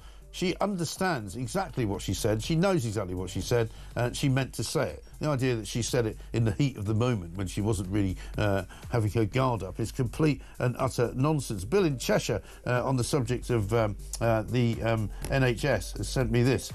He says, I went to the docs last week, diagnosed as having a hernia, requires surgery. He immediately referred me to the local general hospital. I asked him how long the waiting list is. He just laughed and said, no idea. Next day I had a letter confirming that the referral was being reviewed and that I will hear something by the 19th of June, 8 weeks from now.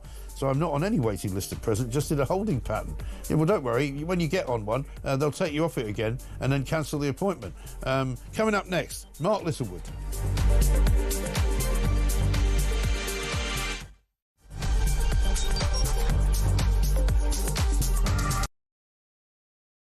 Good evening and welcome to Plank of the Week. It's the one show where you do not have to be worried about judgmental people because we'll do all the judging for you. Let's just have a look at how Humsey Useless is now spending his time. There goes your career, mate. Over there a bit is over towards where all the migrants come in. He's jumping there. There he goes. He goes over the bar. Hello, and lady. Unfortunately, it catches on his Johnson. If he's Plank of the Week, he's got a sizable plank. That's a whole different show. Plank of the Week, Fridays at 7 on Talk.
Hi, I'm Kevin O'Sullivan, and I've got a message for you. Welcome back to this blockbuster edition of What Just Happened. It really is a good one, I think. It's so funny that people keep...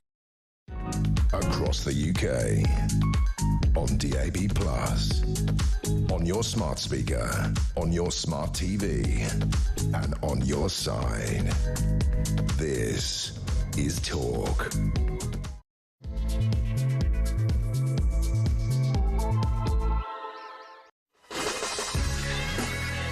Welcome back to Morning Glory. It is coming up to very nearly 3 minutes past 9, and we are here, of course. It's Bank Holiday Monday.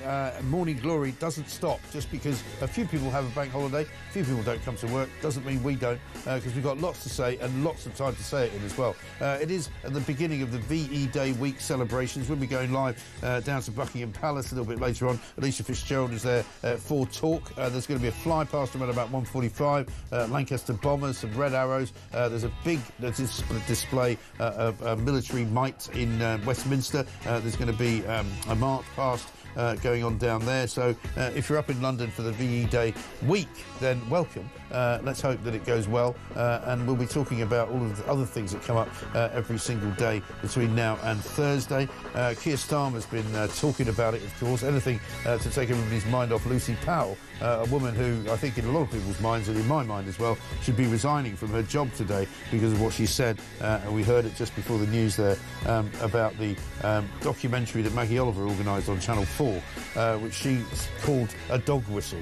And she sort of very disparagingly referred to it as though it was something that was only propagated by racists and people that hate people with different coloured skin. Absolutely not true. We're still reverberating here from the win last week by the Reform when they managed to get all those councils, 10 different councils they're now in charge of, 677 councillors, and of course a couple of mayors, including Dame Andrea Jenkins. We haven't said officially congratulations to Dame Andrea, but we should because she's a friend of the show. We'll be talking to her, I'm sure, very soon. David in Worcestershire says this, Mike, I turned up to vote on Friday in my Reform T-shirt. The Labour teller outside called me a fascist and a Nazi. I know the guy and I played tennis with his wife. He's another lefty who's clueless. I thought the vote was on Thursday. Maybe that's why he called you that on Friday, because you were in the wrong place. I don't know. Tony from Stoke-on-Trent says, morning, happy bank holiday. I'm really happy with both Labour and Conservatives. They're still stuck in the wonderful cuckoo land of confusion over who's to blame for Reform, absolutely wiping them off the council seats. Please let them continue to deny that they're absolutely useless, leaving the path to number 10 open for Reform UK. And I don't think there's any doubt that the path is open. It's a question of whether Reform can do it. I don't think there's any doubt in that now. Certainly not by the numbers. It's 9 minutes. We'll talk about Prince Harry as well. We'll also talk about those Iranians who've all been arrested in a terror plot. And Will Geddes will be here a bit later on as well to talk to us about that mad cyber attack on Marks and Spencer's and the Co-op and Harrods. It's still going on, by the way. Absolutely incredible. And we'll tell you why, if you're a mummy's boy, you're going to be more successful. It's 9:05. This is Morning Glory. Let's get it on.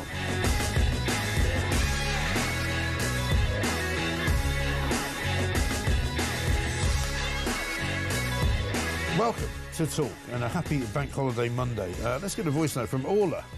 Morning, Mike. Happy Bank Holiday. Orla from Borehamwood here. Great show as usual. I can't believe this state of this country and the state of the situation with Labour. I can't recall a government being fallen out of favour so quickly that Starmer's ratings are shocking. But I do remember a while ago you said this guy will be gone within a year. You don't know why and you don't know what, but something will happen to him and he'll be gone. And I slowly feel, I think that's right anyway, but I slowly feel that there's light at the end of the tunnel regarding that. Yeah, I think you're right. I still have the same feeling, and I still stick to it. And people were ridiculing me towards the end of last year, saying, "Oh, you hasn't gone yet." Well, you know, he's sort of. It's almost like he's digging his own grave. With every week that passes, he becomes more unpopular. With every week that passes, Labour does something else which completely and utterly annihilates their reputation, which completely and utterly, isolates everybody. And I get so many messages from people now who say, I've never hated somebody I don't know so much in my life. I've never hated a government so much. I've never known a government to be so useless and out of touch and unable to relate to anybody in the country. And I think we can all share that. I don't think anybody has ever seen anything like it. Mark Littlewood's here, Director of Popular Conservatism UK. Mark, a very good morning to you. Morning, Mike. Good to be with you. I could say that on the face of it, if the conservatism that's popular is the Conservative Party, you might have to change the name of your organisation. Yeah, I mean, it's a fair point, Mike. I actually think conservatism is pretty popular in the UK. It's just the Tory party itself, which was proven last week that it isn't. And I'd derive from that the Conservative Party should be truer to its name and actually be conservative, which it seems to have a struggle with at the moment. Yeah, I mean, there's a piece in the Mail today saying Kerry Badenoch's urged to whip her cabinet into shape after election disaster. And I mean, I quite like Kerry Badenoch, but I watched her being interviewed yesterday on Laura Kuenssberg's show, and I thought she's coming across as kind of a bit irrelevant at the moment, because the story is Reform. The story is a party that have sort of emerged from the Brexit Party, have grown in sort of numbers exponentially, have done all the right things about laying the the groundwork, around the country, where they've got local associations, they've got local people on the ground, they've got, a real surge of popularity because people like what they're talking about.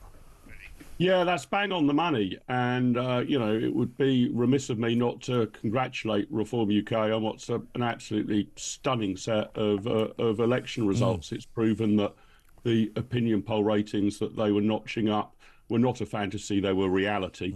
Look, Kerry Badenoch's got a pretty tricky hand to play. I think whoever, even if you put some sort of Superman figure in charge of the Conservative Party, you've still got this legacy of people having been, well, more than disappointed, furious with certainly the tail end of the Conservatives' record in government, and it's nearly impossible to reset that immediately, and she's only had 6 months. But where I think there might be a problem, or where I think she might need to change track, is the Conservatives are now getting into a sort of an internal argument about how quickly they should release policy and detailed policy that will solve the problems of Britain. And it's okay to discuss that, but that's not really the root cause of the problem. I think the reason that the Conservatives did so poorly and Farage and Reform UK did so spectacularly well on Thursday is there's a huge number of people, vast swathes of the electorate, who look at Nigel Farage and Reform UK and they think to themselves, he's saying what I'm thinking. Yeah. He seems to be on my side. I'm not totally sure he's got all the policy prescriptions worked out yet, but he doesn't have to. He seems to have actually diagnosed the problems, and he seems to be standing up for people like me. And Reform UK now have a huge number of people who are of that mindset. That's what tends to trigger how you vote in an election, not whether you've read the detailed policy proposals of each and every party. Hardly anybody reads the full manifesto. Right. So, of course, parties have got to get their policy right, but that's not the problem facing the Conservatives. It's that very few people in the country look at the Conservative Party at the moment and think, you know what, they stand up for people like me, whereas loads of people look at Reform UK and think that. Hence the huge disparity in votes and seats between those two parties last week. And part of that problem is the Tories were in power for 14 years, and a lot of people feel, Conservatives anyway, that they kind of betrayed their own values and they didn't do what they should have done. You know, they started introducing net zero policies. They started, you know, putting up taxes. So they were, I mean, I had Nigel, what's his face, on the... Huddleston. Nigel Huddleston on last week, who got quite irate with me because I said, you know, you can't call yourself the party of low tax. You put taxes up to be higher than they ever were since the Second World War while you were in. And then he went, oh, well, we had to do that because of COVID. I'm like, yeah, but that's fine. Whatever you say that justifies it is one thing. But you can't call yourself the party of low tax because you're not.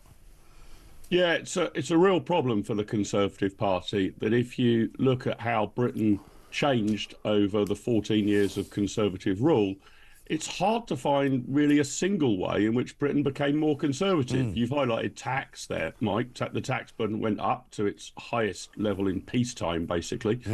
Government spending has gone up and up and up. Government debt is now pretty much out of control. Regulations have gone up. Wokery increased. Freedom of speech went down. The real problem is, by any metric, I think if you'd taken a snapshot of Britain in 2010, when the Conservatives came 2024, when they left office, you would have concluded that we'd had a left-wing government over those 14 years. Taxes up, spending up, debt up, regulation up. No, COVID, you may say the Conservatives got it wrong, but COVID was, you know, a huge problem to deal with.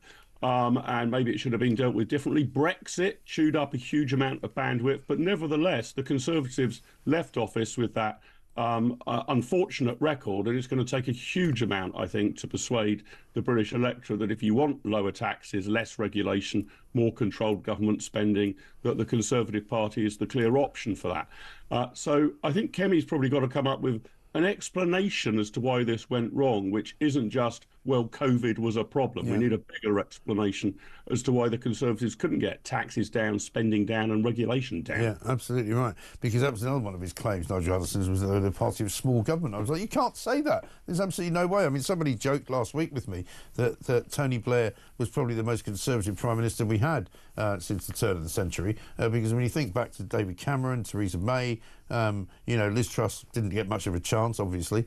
She probably would have been a proper Conservative Prime Minister. Same goes for Rishi Sunak, same goes for Boris Johnson, really. I mean, he was the guy that brought in net zero to the world, wasn't he? Yeah, it was right. It was Theresa May brought in the legislation, Boris Johnson doubled down on it. And you know what? I think what sort of happened was the Conservatives lost their focus and then really got sucked in by the blob. Now, that's not much of an excuse. They shouldn't have allowed that to happen.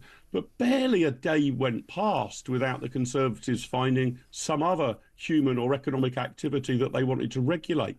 When we got to Rishi Sunak's last conference speech as party leader, his big ideas were to change the A-level syllabus and to ban smoking. I mean, not particularly sort of big picture conservative ideas.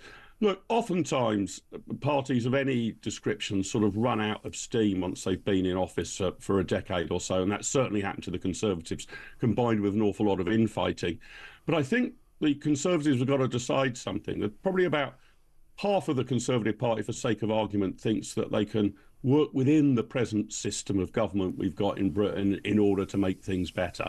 And probably the other half think we've got to radically change the system of government, that the blob has got to be taken on, that the civil service have got to be taken on, that we've got to get rid of a vast amount, if not all, of the quangos, the arm's length bodies that basically run Britain rather than our politicians. And the Conservatives have got to really, sort out that dilemma. Which is it? Can we work with the grain in order to make Britain a better place, or do we need to completely change the machinery of government? I plump for the latter. And I think Reform UK plumps for the latter as well, that we've got to completely change the way we do things in Britain. And that has struck a real chord with a vast swathe of the electorate who feel completely alienated from the political process and have made that plain, loud and clear last Thursday. Exactly right. And I think Keir Starmer, while saying he gets it, clearly doesn't get it. Let's see what Kemi Badenoch says about Nigel Farage. Do you think it's feasible that Nigel Farage could be the next Prime Minister?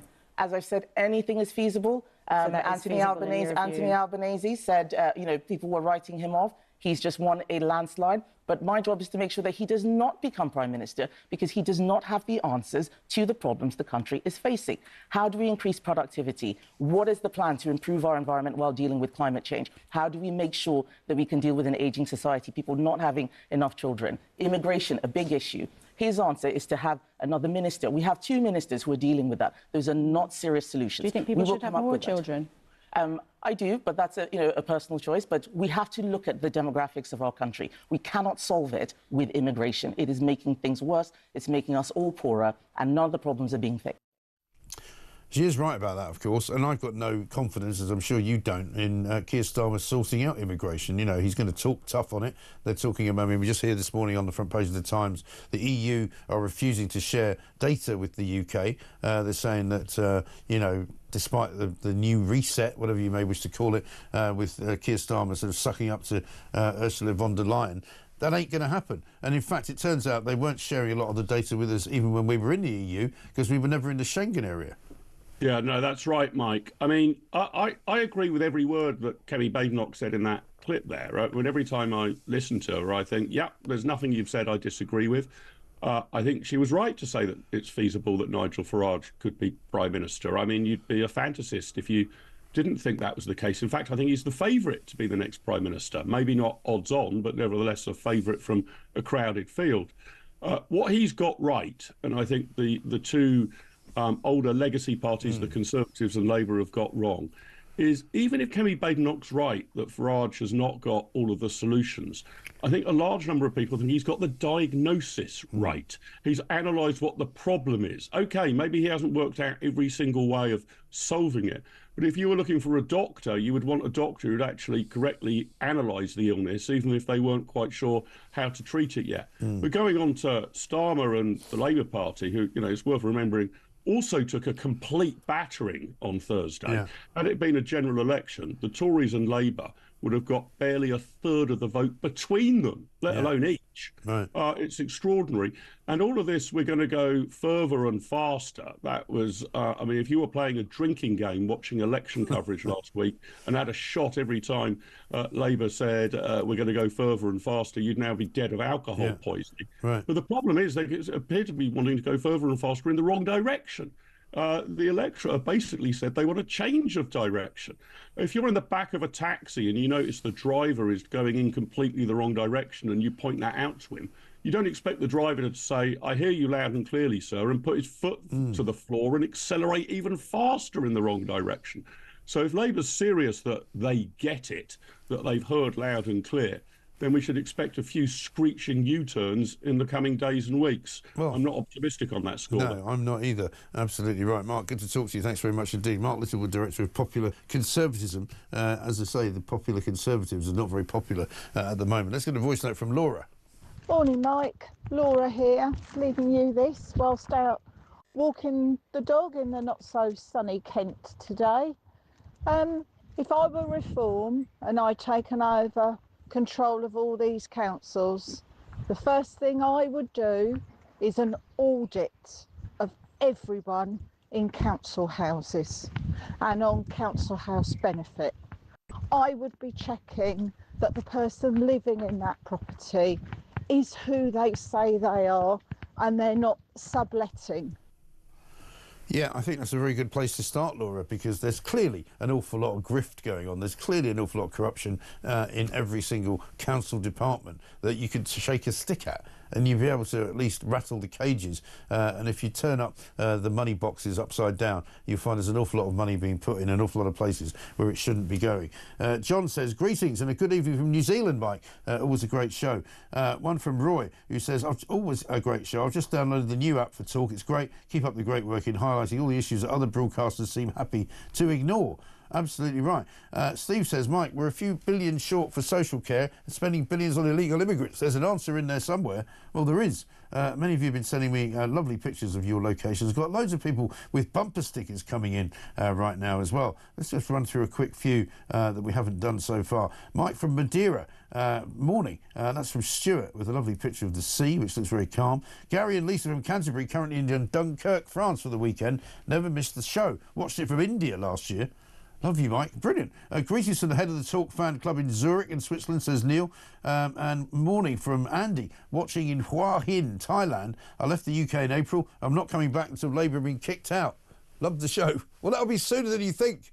Pack a bag. Always have one ready. 20 minutes past 9.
I think we're coming to the end of an era. We're coming to the end of this progressive era, that the so-called progressive era, that the Conservative Party could do nothing about. They couldn't handle it. They didn't know. They didn't have an ethos. They didn't have a philosophy. And now it's time for a kind of conservative revolution, I suppose, and Reform are the party to produce that conservative revolution. Are we at the end of the progressive era, Benjamin? I actually think we're at the end of the Thatcherite consensus, to be honest, because ever since the 80s, the argument has been it doesn't matter where it's produced.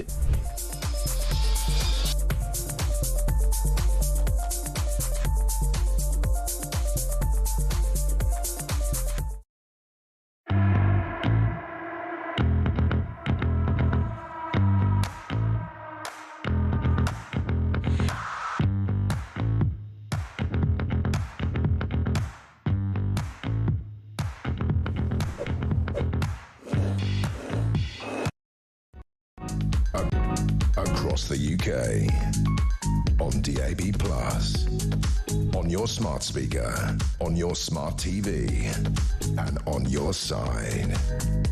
This is Talk. 24 minutes past 9. Welcome back to Morning Glory, the home of common sense. Sean says this, just to widen your international listenership, I listen every morning from Gibraltar. Keep up the great work. And one from Jed from East Grinstead. Reopening Alcatraz. Why not reopen Dartmoor to house illegal immigrants while they await deportation? Great. And John says, Mike, listening to you slightly more demurely from a rubbish-filled and smelly Birmingham. Yeah, well, you must be pleased that the weather's calmed down a bit and got a bit cooler. How big are the rats now? The size of goats? I saw a great video this weekend, which we can't show you, unfortunately, of a goat getting run around on the M5, I think it was, which, of course, is the road to hell when you try and get down to Devon and Cornwall down that way. It's always bad, but when there's a goat on it, the people were held up for about half an hour. The people were running around chasing it, trying to get it off the motorway, and eventually it managed to persuade it, so they say, to jump through a hedge, which is what it did. Let's get a voice note from Simon. Good morning, Mike. It's Simon from Devon. My best friend has and his 3 kids and his wife just been told by the landlord that he's to be moved out. He's a hard-working guy, works in construction, trying to get on the housing ladder. Yeah, I know, 3 kids and a wife. He's been told to leave because the landlord wants to put in migrants under this 5-year deal.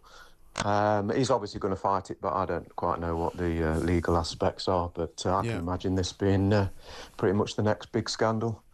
OK, Mike, have a great day, boy. Yeah, see you later. Thanks for highlighting that. Yes, I think it will be. We'll look into this because it will be the next big scandal because, of course, you know very well what's going to happen if you've got a rented property. You've got a lease, presumably, but it will have a notice period. Most people might have a month, some might have 3, some might have 2. But they're perfectly within their rights to get you out. Some people are saying to me that you need to have the agreement of the tenant, and if the tenant resists, it has to go to court, and that can take longer. But it's stressful, and it's not something that people need, particularly if they've got young families. A couple more of you getting in touch. Alan says this, how come you've never given me a mention, Mike? I'm a supporter since day one on talkTV, watching live stream every day, YouTube from Vietnam. Well, Alan, you can't say I didn't do that. And Pop in Cyprus says, currently sitting at the Beach Cafe in Paphos, listening to you courtesy of the proprietor Andros, who always has your show on loud, nodding along and laughing at the crap the UK are putting up with. Well, Andros, a very good morning to you. I think a lot of people would rather be in Cyprus today. Andrew Montford's here, though, Director of Net Zero Watch. Andrew, very good morning to you. Morning, Mike. Now, I mean, I came across a story this morning, I don't know whether you've seen it. It was on the front page of the I newspaper, which I don't normally really have a look at very much. But inside, you've got a fascinating story. Solar panels, which have been installed in places like Manchester City Football Club, Cheltenham Racecourse and David Lloyd gyms, have all come from parts of China where the belief is that the solar panels have been made by forced labour of minorities like the Uyghur Muslims, which, of course, good old Ed Miliband says we're not going to buy. Yeah, this has been a story that's been rumbling on for a number of years. Yeah. The fact that all our solar panels are coming essentially from slave labour in China. I mean, the Chinese have completely cornered the market for solar panels. So, you know, if you're going to be buying a solar panel, the chances are, yes, you are going to be buying something made by slave labour. So there's no escaping it. You know, what comes first, your green credentials or your human rights credentials? And for most of these people, it seems to be their green credentials comes first, and to hell with the Uyghurs. Well, I mean, it's a very confusing time to be a supporter of green agendas because don't forget all those people who used to tell us that we should all drive Teslas and such great cars. Now that they're worried that, you know, Elon Musk has become some kind of fascist, they want to key the cars and burn them. Yeah, it's kind of mad, isn't it? Really, I mean, what's Elon Musk doing to make anybody behave like that? He's trying to cut waste in the public sector. I mean, how this sort of equates to fascism is entirely beyond me. Well, but yeah, I mean, the behaviour of the green activists is absolutely appalling, and you know they are. You know, if you like, a totalitarian kind of way of thinking that anybody who does anything they don't like is somehow a legitimate target for physical violence. I mean, it's really revolting. I find the Greens rather sinister. You get these people like Caroline Lucas, who sort of presents this nice old lady image, but the underlying belief system is highly disturbing in my view. Well, this is the woman who says that we shouldn't be flying, but then who takes regular flights to visit her son, who's studying in America, and she uses the justification that, well, he's my son, I don't get to see him very often. Huh? So that's right. All right for you then, Caroline. Yeah, correct. One rule for them, one rule for everybody else. And we at Net Zero Watch, we used to run an annual competition for the Green Hypocrite of the Year. Right. Actors and people like that, and national leaders around the world on private jets while telling us that we should be flying less and perhaps not leaving our 15-minute cities or whatever. Well, I mean, Miliband does quite well, doesn't he? I mean, I think he's racked up more air miles by a factor of 10 than his predecessor in the last Tory government in less than a year that he's been in. He's racked up something like 65, 70,000 miles on planes, flying mostly to climate change conferences. That's right. I mean, it's the shamelessness is hard to beat, isn't it? But they carry on regardless. And I guess he would probably argue that he has to do this, and he really doesn't want to go. I guess the private jet is probably for security. But I don't know whether you remember President Milei in Argentina, who when he was elected into power, flew everywhere on commercial flights, and I think that was absolutely wonderful. I don't see why Ed Miliband, who is only the energy secretary, why he can't fly on commercial flights like everybody else. Yeah, I mean, it's not like he needs to be a VIP or anything like that. And he now looks more and more vulnerable, doesn't he, under this new Starmer kind of U-turn-like government, because even though they say they want to still push on ahead with net zero, Tony Blair doesn't think it's a very good idea. So now they're going to have to rethink it. Yeah, I'm quite intrigued by this. So, on the one hand, in the wake of the local elections, which I guess were a disaster for Labour, really, you have Keir Starmer saying we need to go further and faster, and going, okay, further and faster on net zero, where we're already pretty maxed out already. But does he actually mean that, or does he actually mean something else?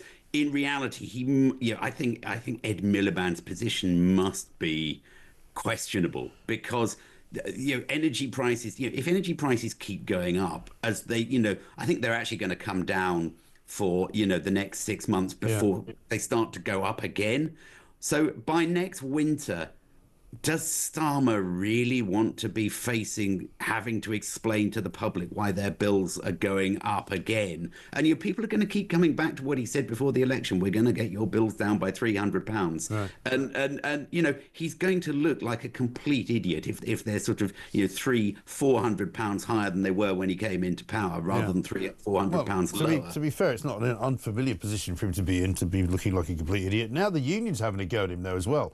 So not only is Saint Tony of Blair telling him that net zero is not what it's cracked up to be. Gary Smith, GMB General Secretary, is writing at the Times today, basically saying that the Labour government should ignore the false prophets of climate fundamentalism, because it's not going to be any good for jobs. And the same is being said by Sharon Graham from the Unite Union as well. So unions attacking Starmer, attacking Ed Miliband, is not a great look for Labour. They're going to be ending up being so isolated from almost every sort of voting bloc that the only people left for them will be the Muslims.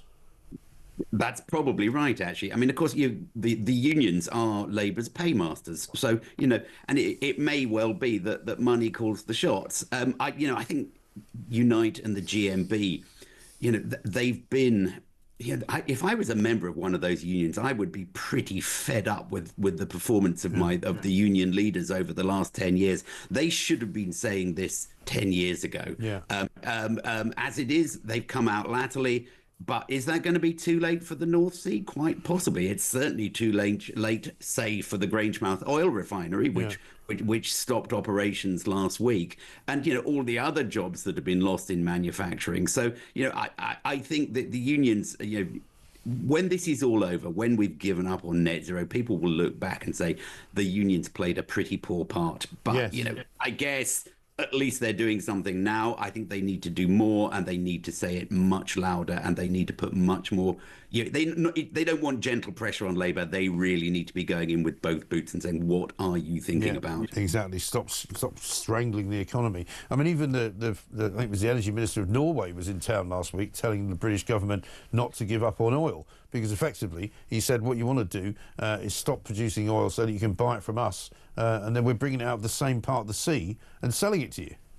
Yeah, it is absolutely bonkers. I mean, the thing, I guess, that may be sort of exercising the minds of the Norwegians is, they have a lot of interconnections to us. There's a gas pipeline down to us, and there's an electricity interconnector down to us. And if you have an interconnector to somebody who is running their energy system like a madman, which is what we're doing, then it pushes prices up in Norway. And the Norwegian public are pretty fed up with having their gas and electricity prices driven up by idiots in places like the UK and Germany.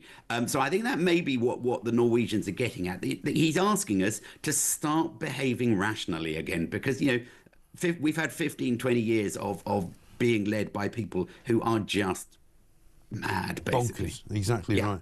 Now, listen, great to talk to you, Andrew. Thank you very much indeed. Andrew Montford, Director of Net Zero Watch. Got a bit of breaking news for you. Israel has approved a plan to capture all of the Gaza Strip and remain there for an unspecified length of time. Israeli officials have said that the newly approved offensive plan would move Gaza's civilian population southward and keep humanitarian aid from falling into Hamas's hands. So a new kind of development, if you like, in that situation there over in Israel. Israel has approved a plan to capture all of the Gaza Strip and remain there for an unspecified length of time. I mean, given what's just happened here, where a load of Iranian terrorists have just been arrested, I think that becomes an even bigger story than we thought. This from Derek, who says, Mike, thank you and the channel for what happened on Thursday, because I think you have helped the people realise there is a lot going wrong in this country. The BBC and Sky don't want to discuss how useless the main political parties are. Correct. Sally says this: what Lucy Powell had to say on the grooming gangs just shows once again how anti-women this government is. First they had to be told what a woman actually is, and now this. They're quite happy to push this adolescence drama to help young men, but nothing for these poor young girls. Disgraceful. Great show, Mike, once again. Let's get a voice note from Bridget. Yeah, hi Mike, good morning. Bridget from France here. Just regarding the call you had from that chap in Somerset, a really good call. I thought that from what they've been reporting, their manifestos, etc., that Rayner was tightening up all the rules and regulations on, bad landlords, as she describes everybody that is a landlord, basically. So you can't evict tenants without really good reason. Well, how come now it's okay to evict private tenants if landlords hand over their properties to the government, so it's okay when it suits them? Just wondering. Have a great day, Mike. Bye. Thank you, Bridget. It's a very good point. We'll need to get stuck into this story, I think, because we'll need to maybe get a firmer look at exactly what the law is and how exactly it could work, because this is a plan that's going to be put into action in all sorts of parts of the country. We saw the list, didn't we, which included an awful lot of towns and cities.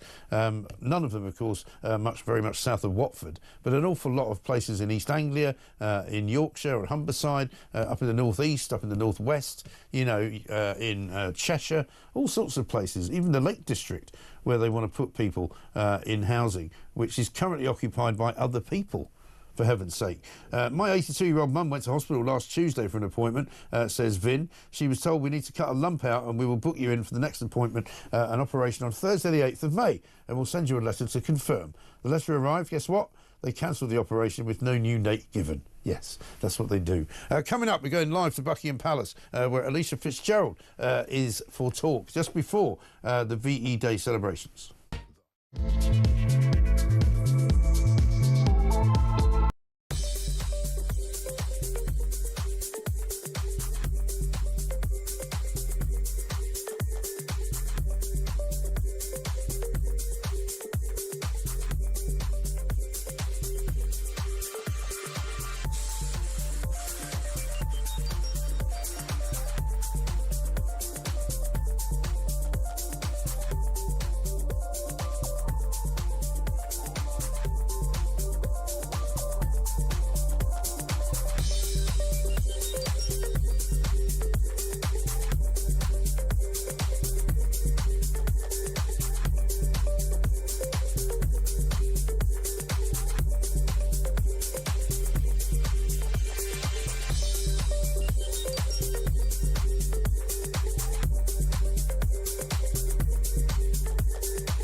across the UK.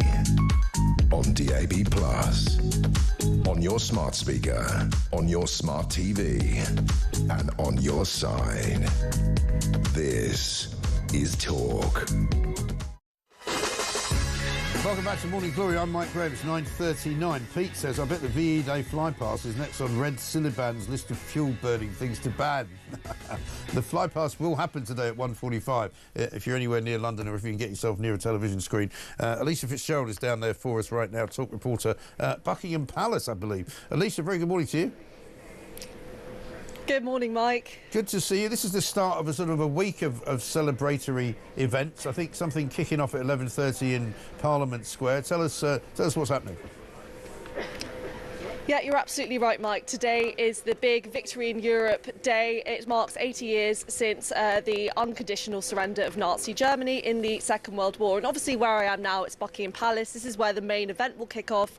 But there are supposedly celebrations all across the UK, local councils hosting their own events. So as you said, this is all kicking off at about 11:45. Slightly more towards Parliament Square than where we are now. There'll be a quick reading of Winston Churchill's victory speech that happened on this day 80 years ago, before the parade of about 1,300 armed forces members will come all the way up here to where we are in Buckingham Palace. I think Keir Starmer's expected to attend as well, and of course the King and Queen will view from their balcony just behind me. Yes, and the Prince and Princess of Wales, I think. It'll be the first time really King Charles has been seen in public properly. I mean, we saw his head sort of peeking out from behind a car window yesterday, but the first time he's been seen for a while, since Prince Harry's famous interview last Friday said he didn't know how much longer he'd got to live.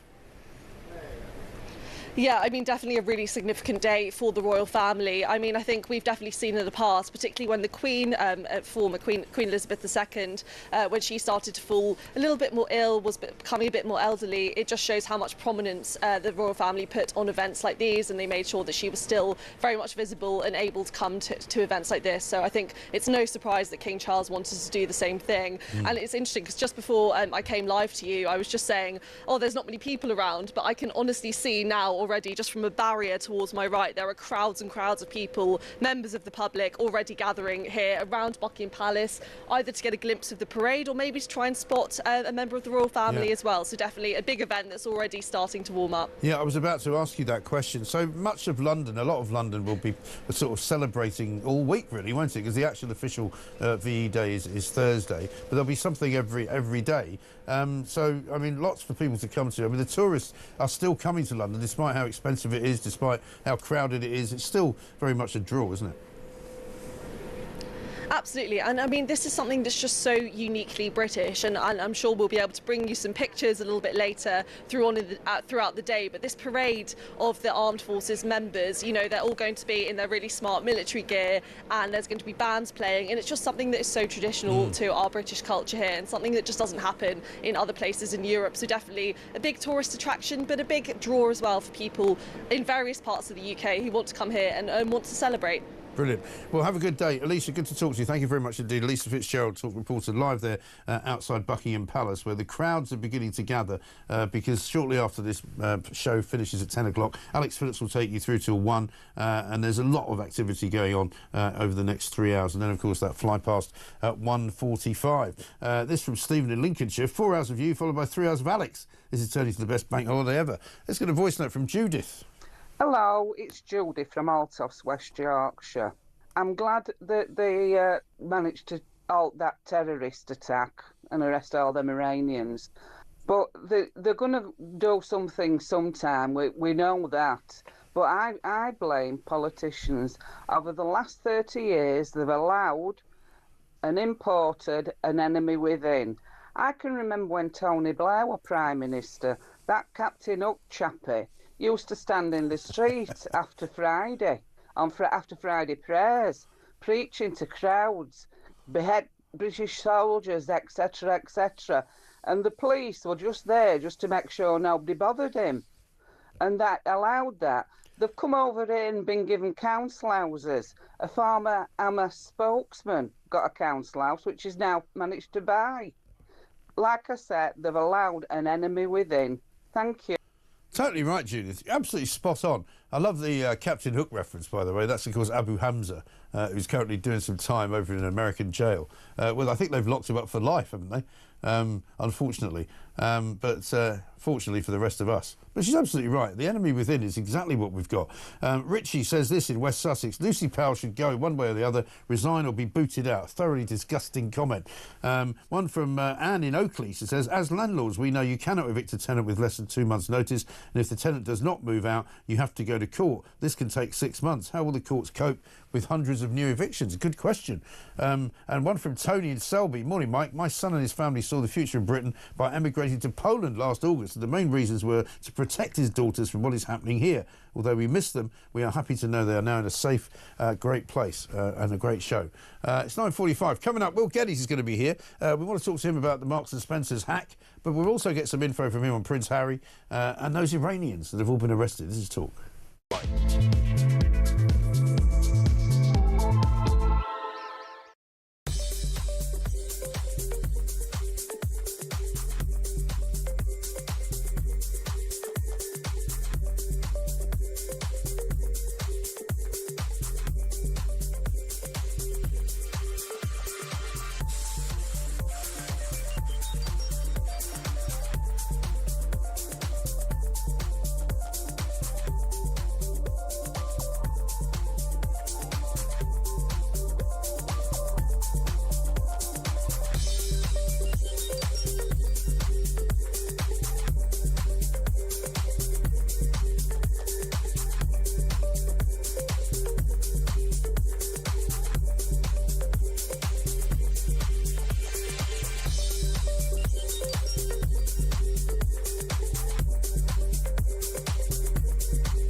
Powell has apologised for what she said on Friday night. I think she'd be mortified to hear that. And I know, having been in touch with Lucy last night, that she never wanted in any way to downplay, delegitimise or dismiss the experiences of victims of these appalling crimes. Now, I know that people say we should have a national inquiry. There have been a number of inquiries. I actually think actions are louder than words, and the one thing that we can work hard to deliver is justice for victims.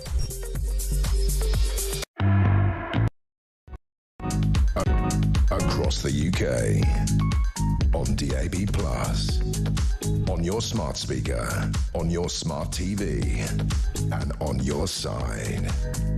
This is Talk. Welcome back to Morning Glory. It's 9:47. I'm Mike Graham with you all the way through. Just for about another 10 minutes, actually. Alex Phillips is here after that. Margaret's watching in Tunisia. She's a great show, as always. Thank you very much indeed.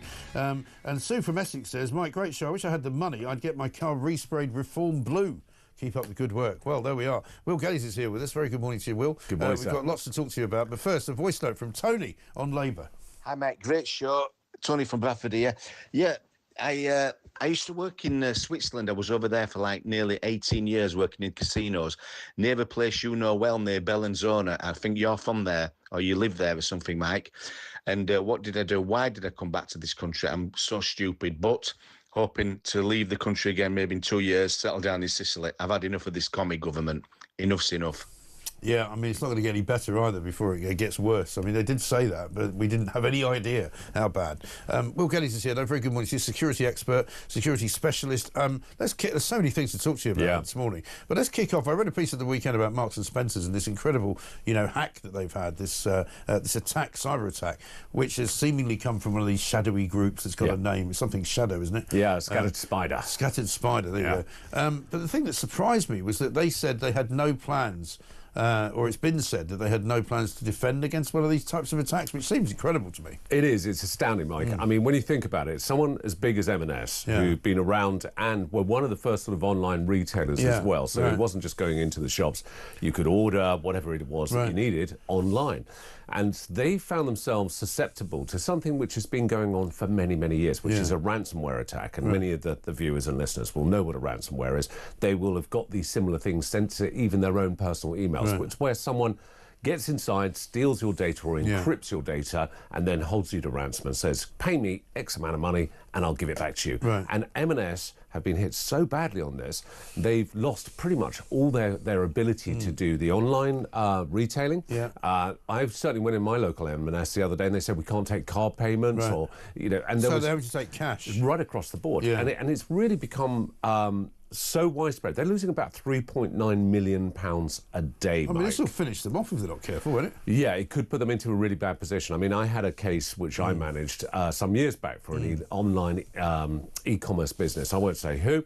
They got hit. 17 terabytes of data was encrypted, and they were told to pay for it, or otherwise it would be released. And it's not actually as straightforward as just paying for it, because quite often, when these attacks take place, and I don't think that's the case with M&S or with Co-op, who've just been hit as well, these were very targeted. What they'll do is they will send you the decryption key, which you'll pay 1 Bitcoin for. And quite often, there's an even bigger Trojan program in there. So then you've paid to basically put yourself in an even worse position. But M&S, you would have thought they'd have their act together. Yeah, I mean, I had something like that years and years ago when I first had sort of one of the earlier laptops, and it would have been probably, you know, I don't know, 15 years ago or something like that. And I got a warning before I knew kind of what these warnings were. You know, your system has been infiltrated, you know, click this and we'll get it fixed for you. And of course, that just made everything worse. And the whole, I mean, they didn't ask for anything, but I don't know what they were doing, but every key that I pressed did something wrong. So like if you pressed the space bar, it took you to ask Jeeves or something. And I was going, I have no idea how to fix this.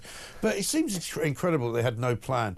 You would surely have, I mean, you're a guy that would be consulted on these kinds of things. Surely you would think that they now have to be done for some kind of negligence, because how can you not have a plan to beat a cyber attack if you're as big as Marks & Spencer's? Well, that's the first question, which is so bewildering.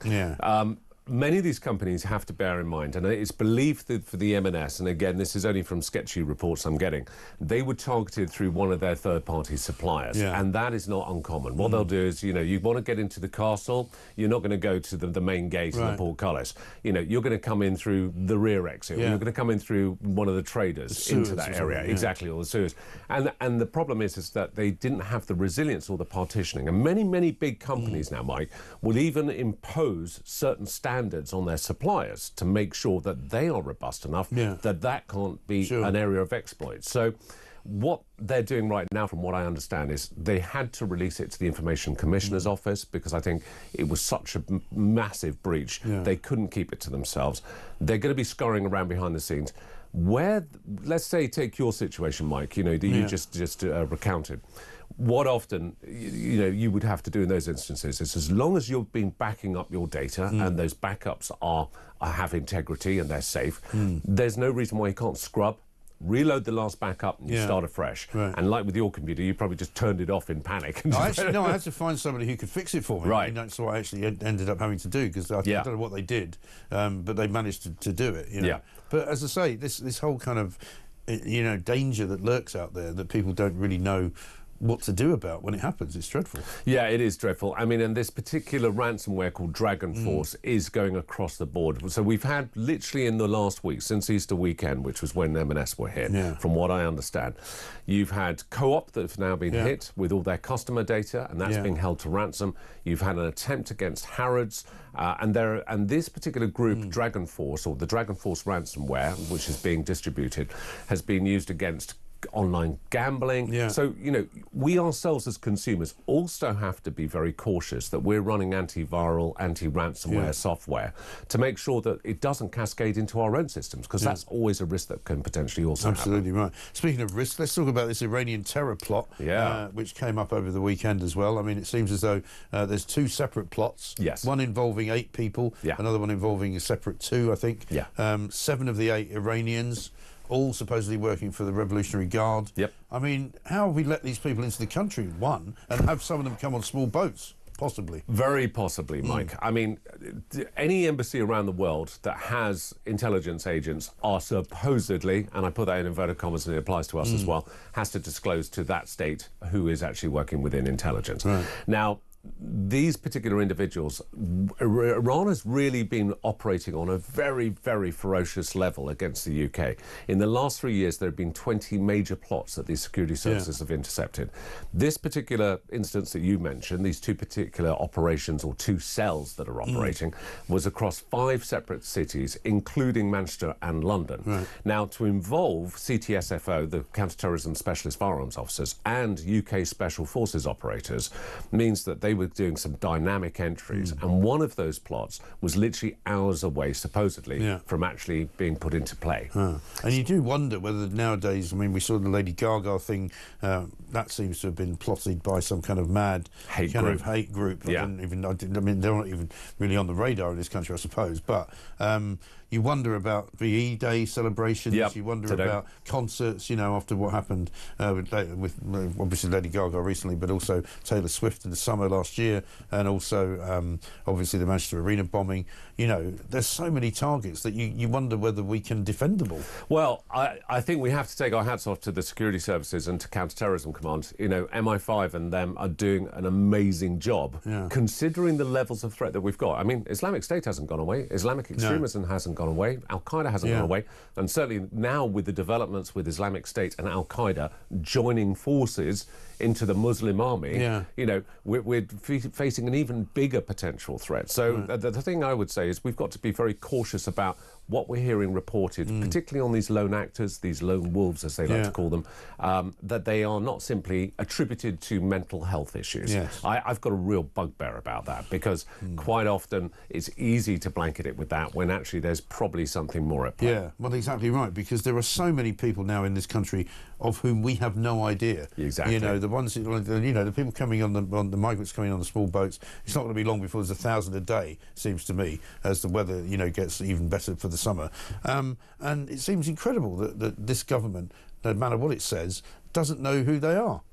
There's no idea. And we've got the EU this morning saying we're not going to share the information with you from, you know, from what we know of who these people are. It's astounding, isn't it? I mean, it really just defies any sense of logic, the fact that we've got all these people coming into the United Kingdom, undocumented, most of which, as you and I both know and the listeners know, have their own official documentation. They throw them into the water on their way over in the channel, and then they go, you know, and I saw you earlier on the show, your show earlier today, and you were talking about sort of the 32-year-old man who's saying, I'm 14 years old and I'd like to enrol in the local school. You know, there are many, many different ways medically. I mean, I've got a weighing machine at home, which I can stand on. It will tell me what my metabolic age is. I mean, how difficult it is to actually put someone on there and go, oh, I don't think you are 14. But we're riddled, I'm afraid, with people, you know, who don't want that kind of thing to be done because it might be degrading. And you go, well, I'll tell you what's degrading. You're degrading the civilization of this country by allowing so many people in that you don't know. You know, you can't come into an airport without showing your ID. Why should you be able to come into a beach? Neither of us could go into any other country without any ID and then go, you know what, look after us. You know, put us up in a hotel, give us a phone, you know, give us a nice allowance. None of us would be able to do that. Look at what they do in America. You know, they take your fingerprints when you go in. And they do now, they've got a facial recognition app as well. Nobody minds about that. I mean, that's the way it should be done. That way they know who you are. Yes, exactly. So at least we can tag people and know exactly what, you know, where they're being located to a certain extent, or if they do pop up on the radar with law enforcement, whether they can go, yep, I know who this guy is. He came into the country on such and such date. So you can at least then do your analysis and assessment and go, hang on, do we have a problem? I mean, we all know there is a problem, and there's a growing problem, which is only going to get worse. But go, OK, we can see that there are demographics of individuals that are coming in from particular countries that are posing a specific threat and risk to our people. I know, absolutely staggering. Will, good to see you. Thank you very much indeed. Thank you, sir. Will Geddes, security specialist, a man that knows a thing or two about how to keep you safe. We'll be speaking to him again, I'm sure, coming up soon. Morning, Mike, says Lisa. Another brilliant idea from Donald Trump on Alcatraz. The best thing about the president is he promises something, then signs an executive order. What a great leader. Oh, by the way, there's a great film with Clint Eastwood, Escape from Alcatraz. Yeah, we know about that one. Here's another one from Graham in Manchester. There are 7 minister standards of conduct in the Ministerial Code of Standards, all of which this government have not adhered to. Why is it that this government, having broken all of the 7 standards, have not been held to account by somebody? Because it should have been selfishness, selflessness, integrity, objectivity, accountability, openness, honesty, leadership. Yeah, well, good luck with that. Alex Phillips is here. Very good morning to you. Good morning, my It's darling. a very nice red dress. Why, thank you. Is it a celebratory VE Day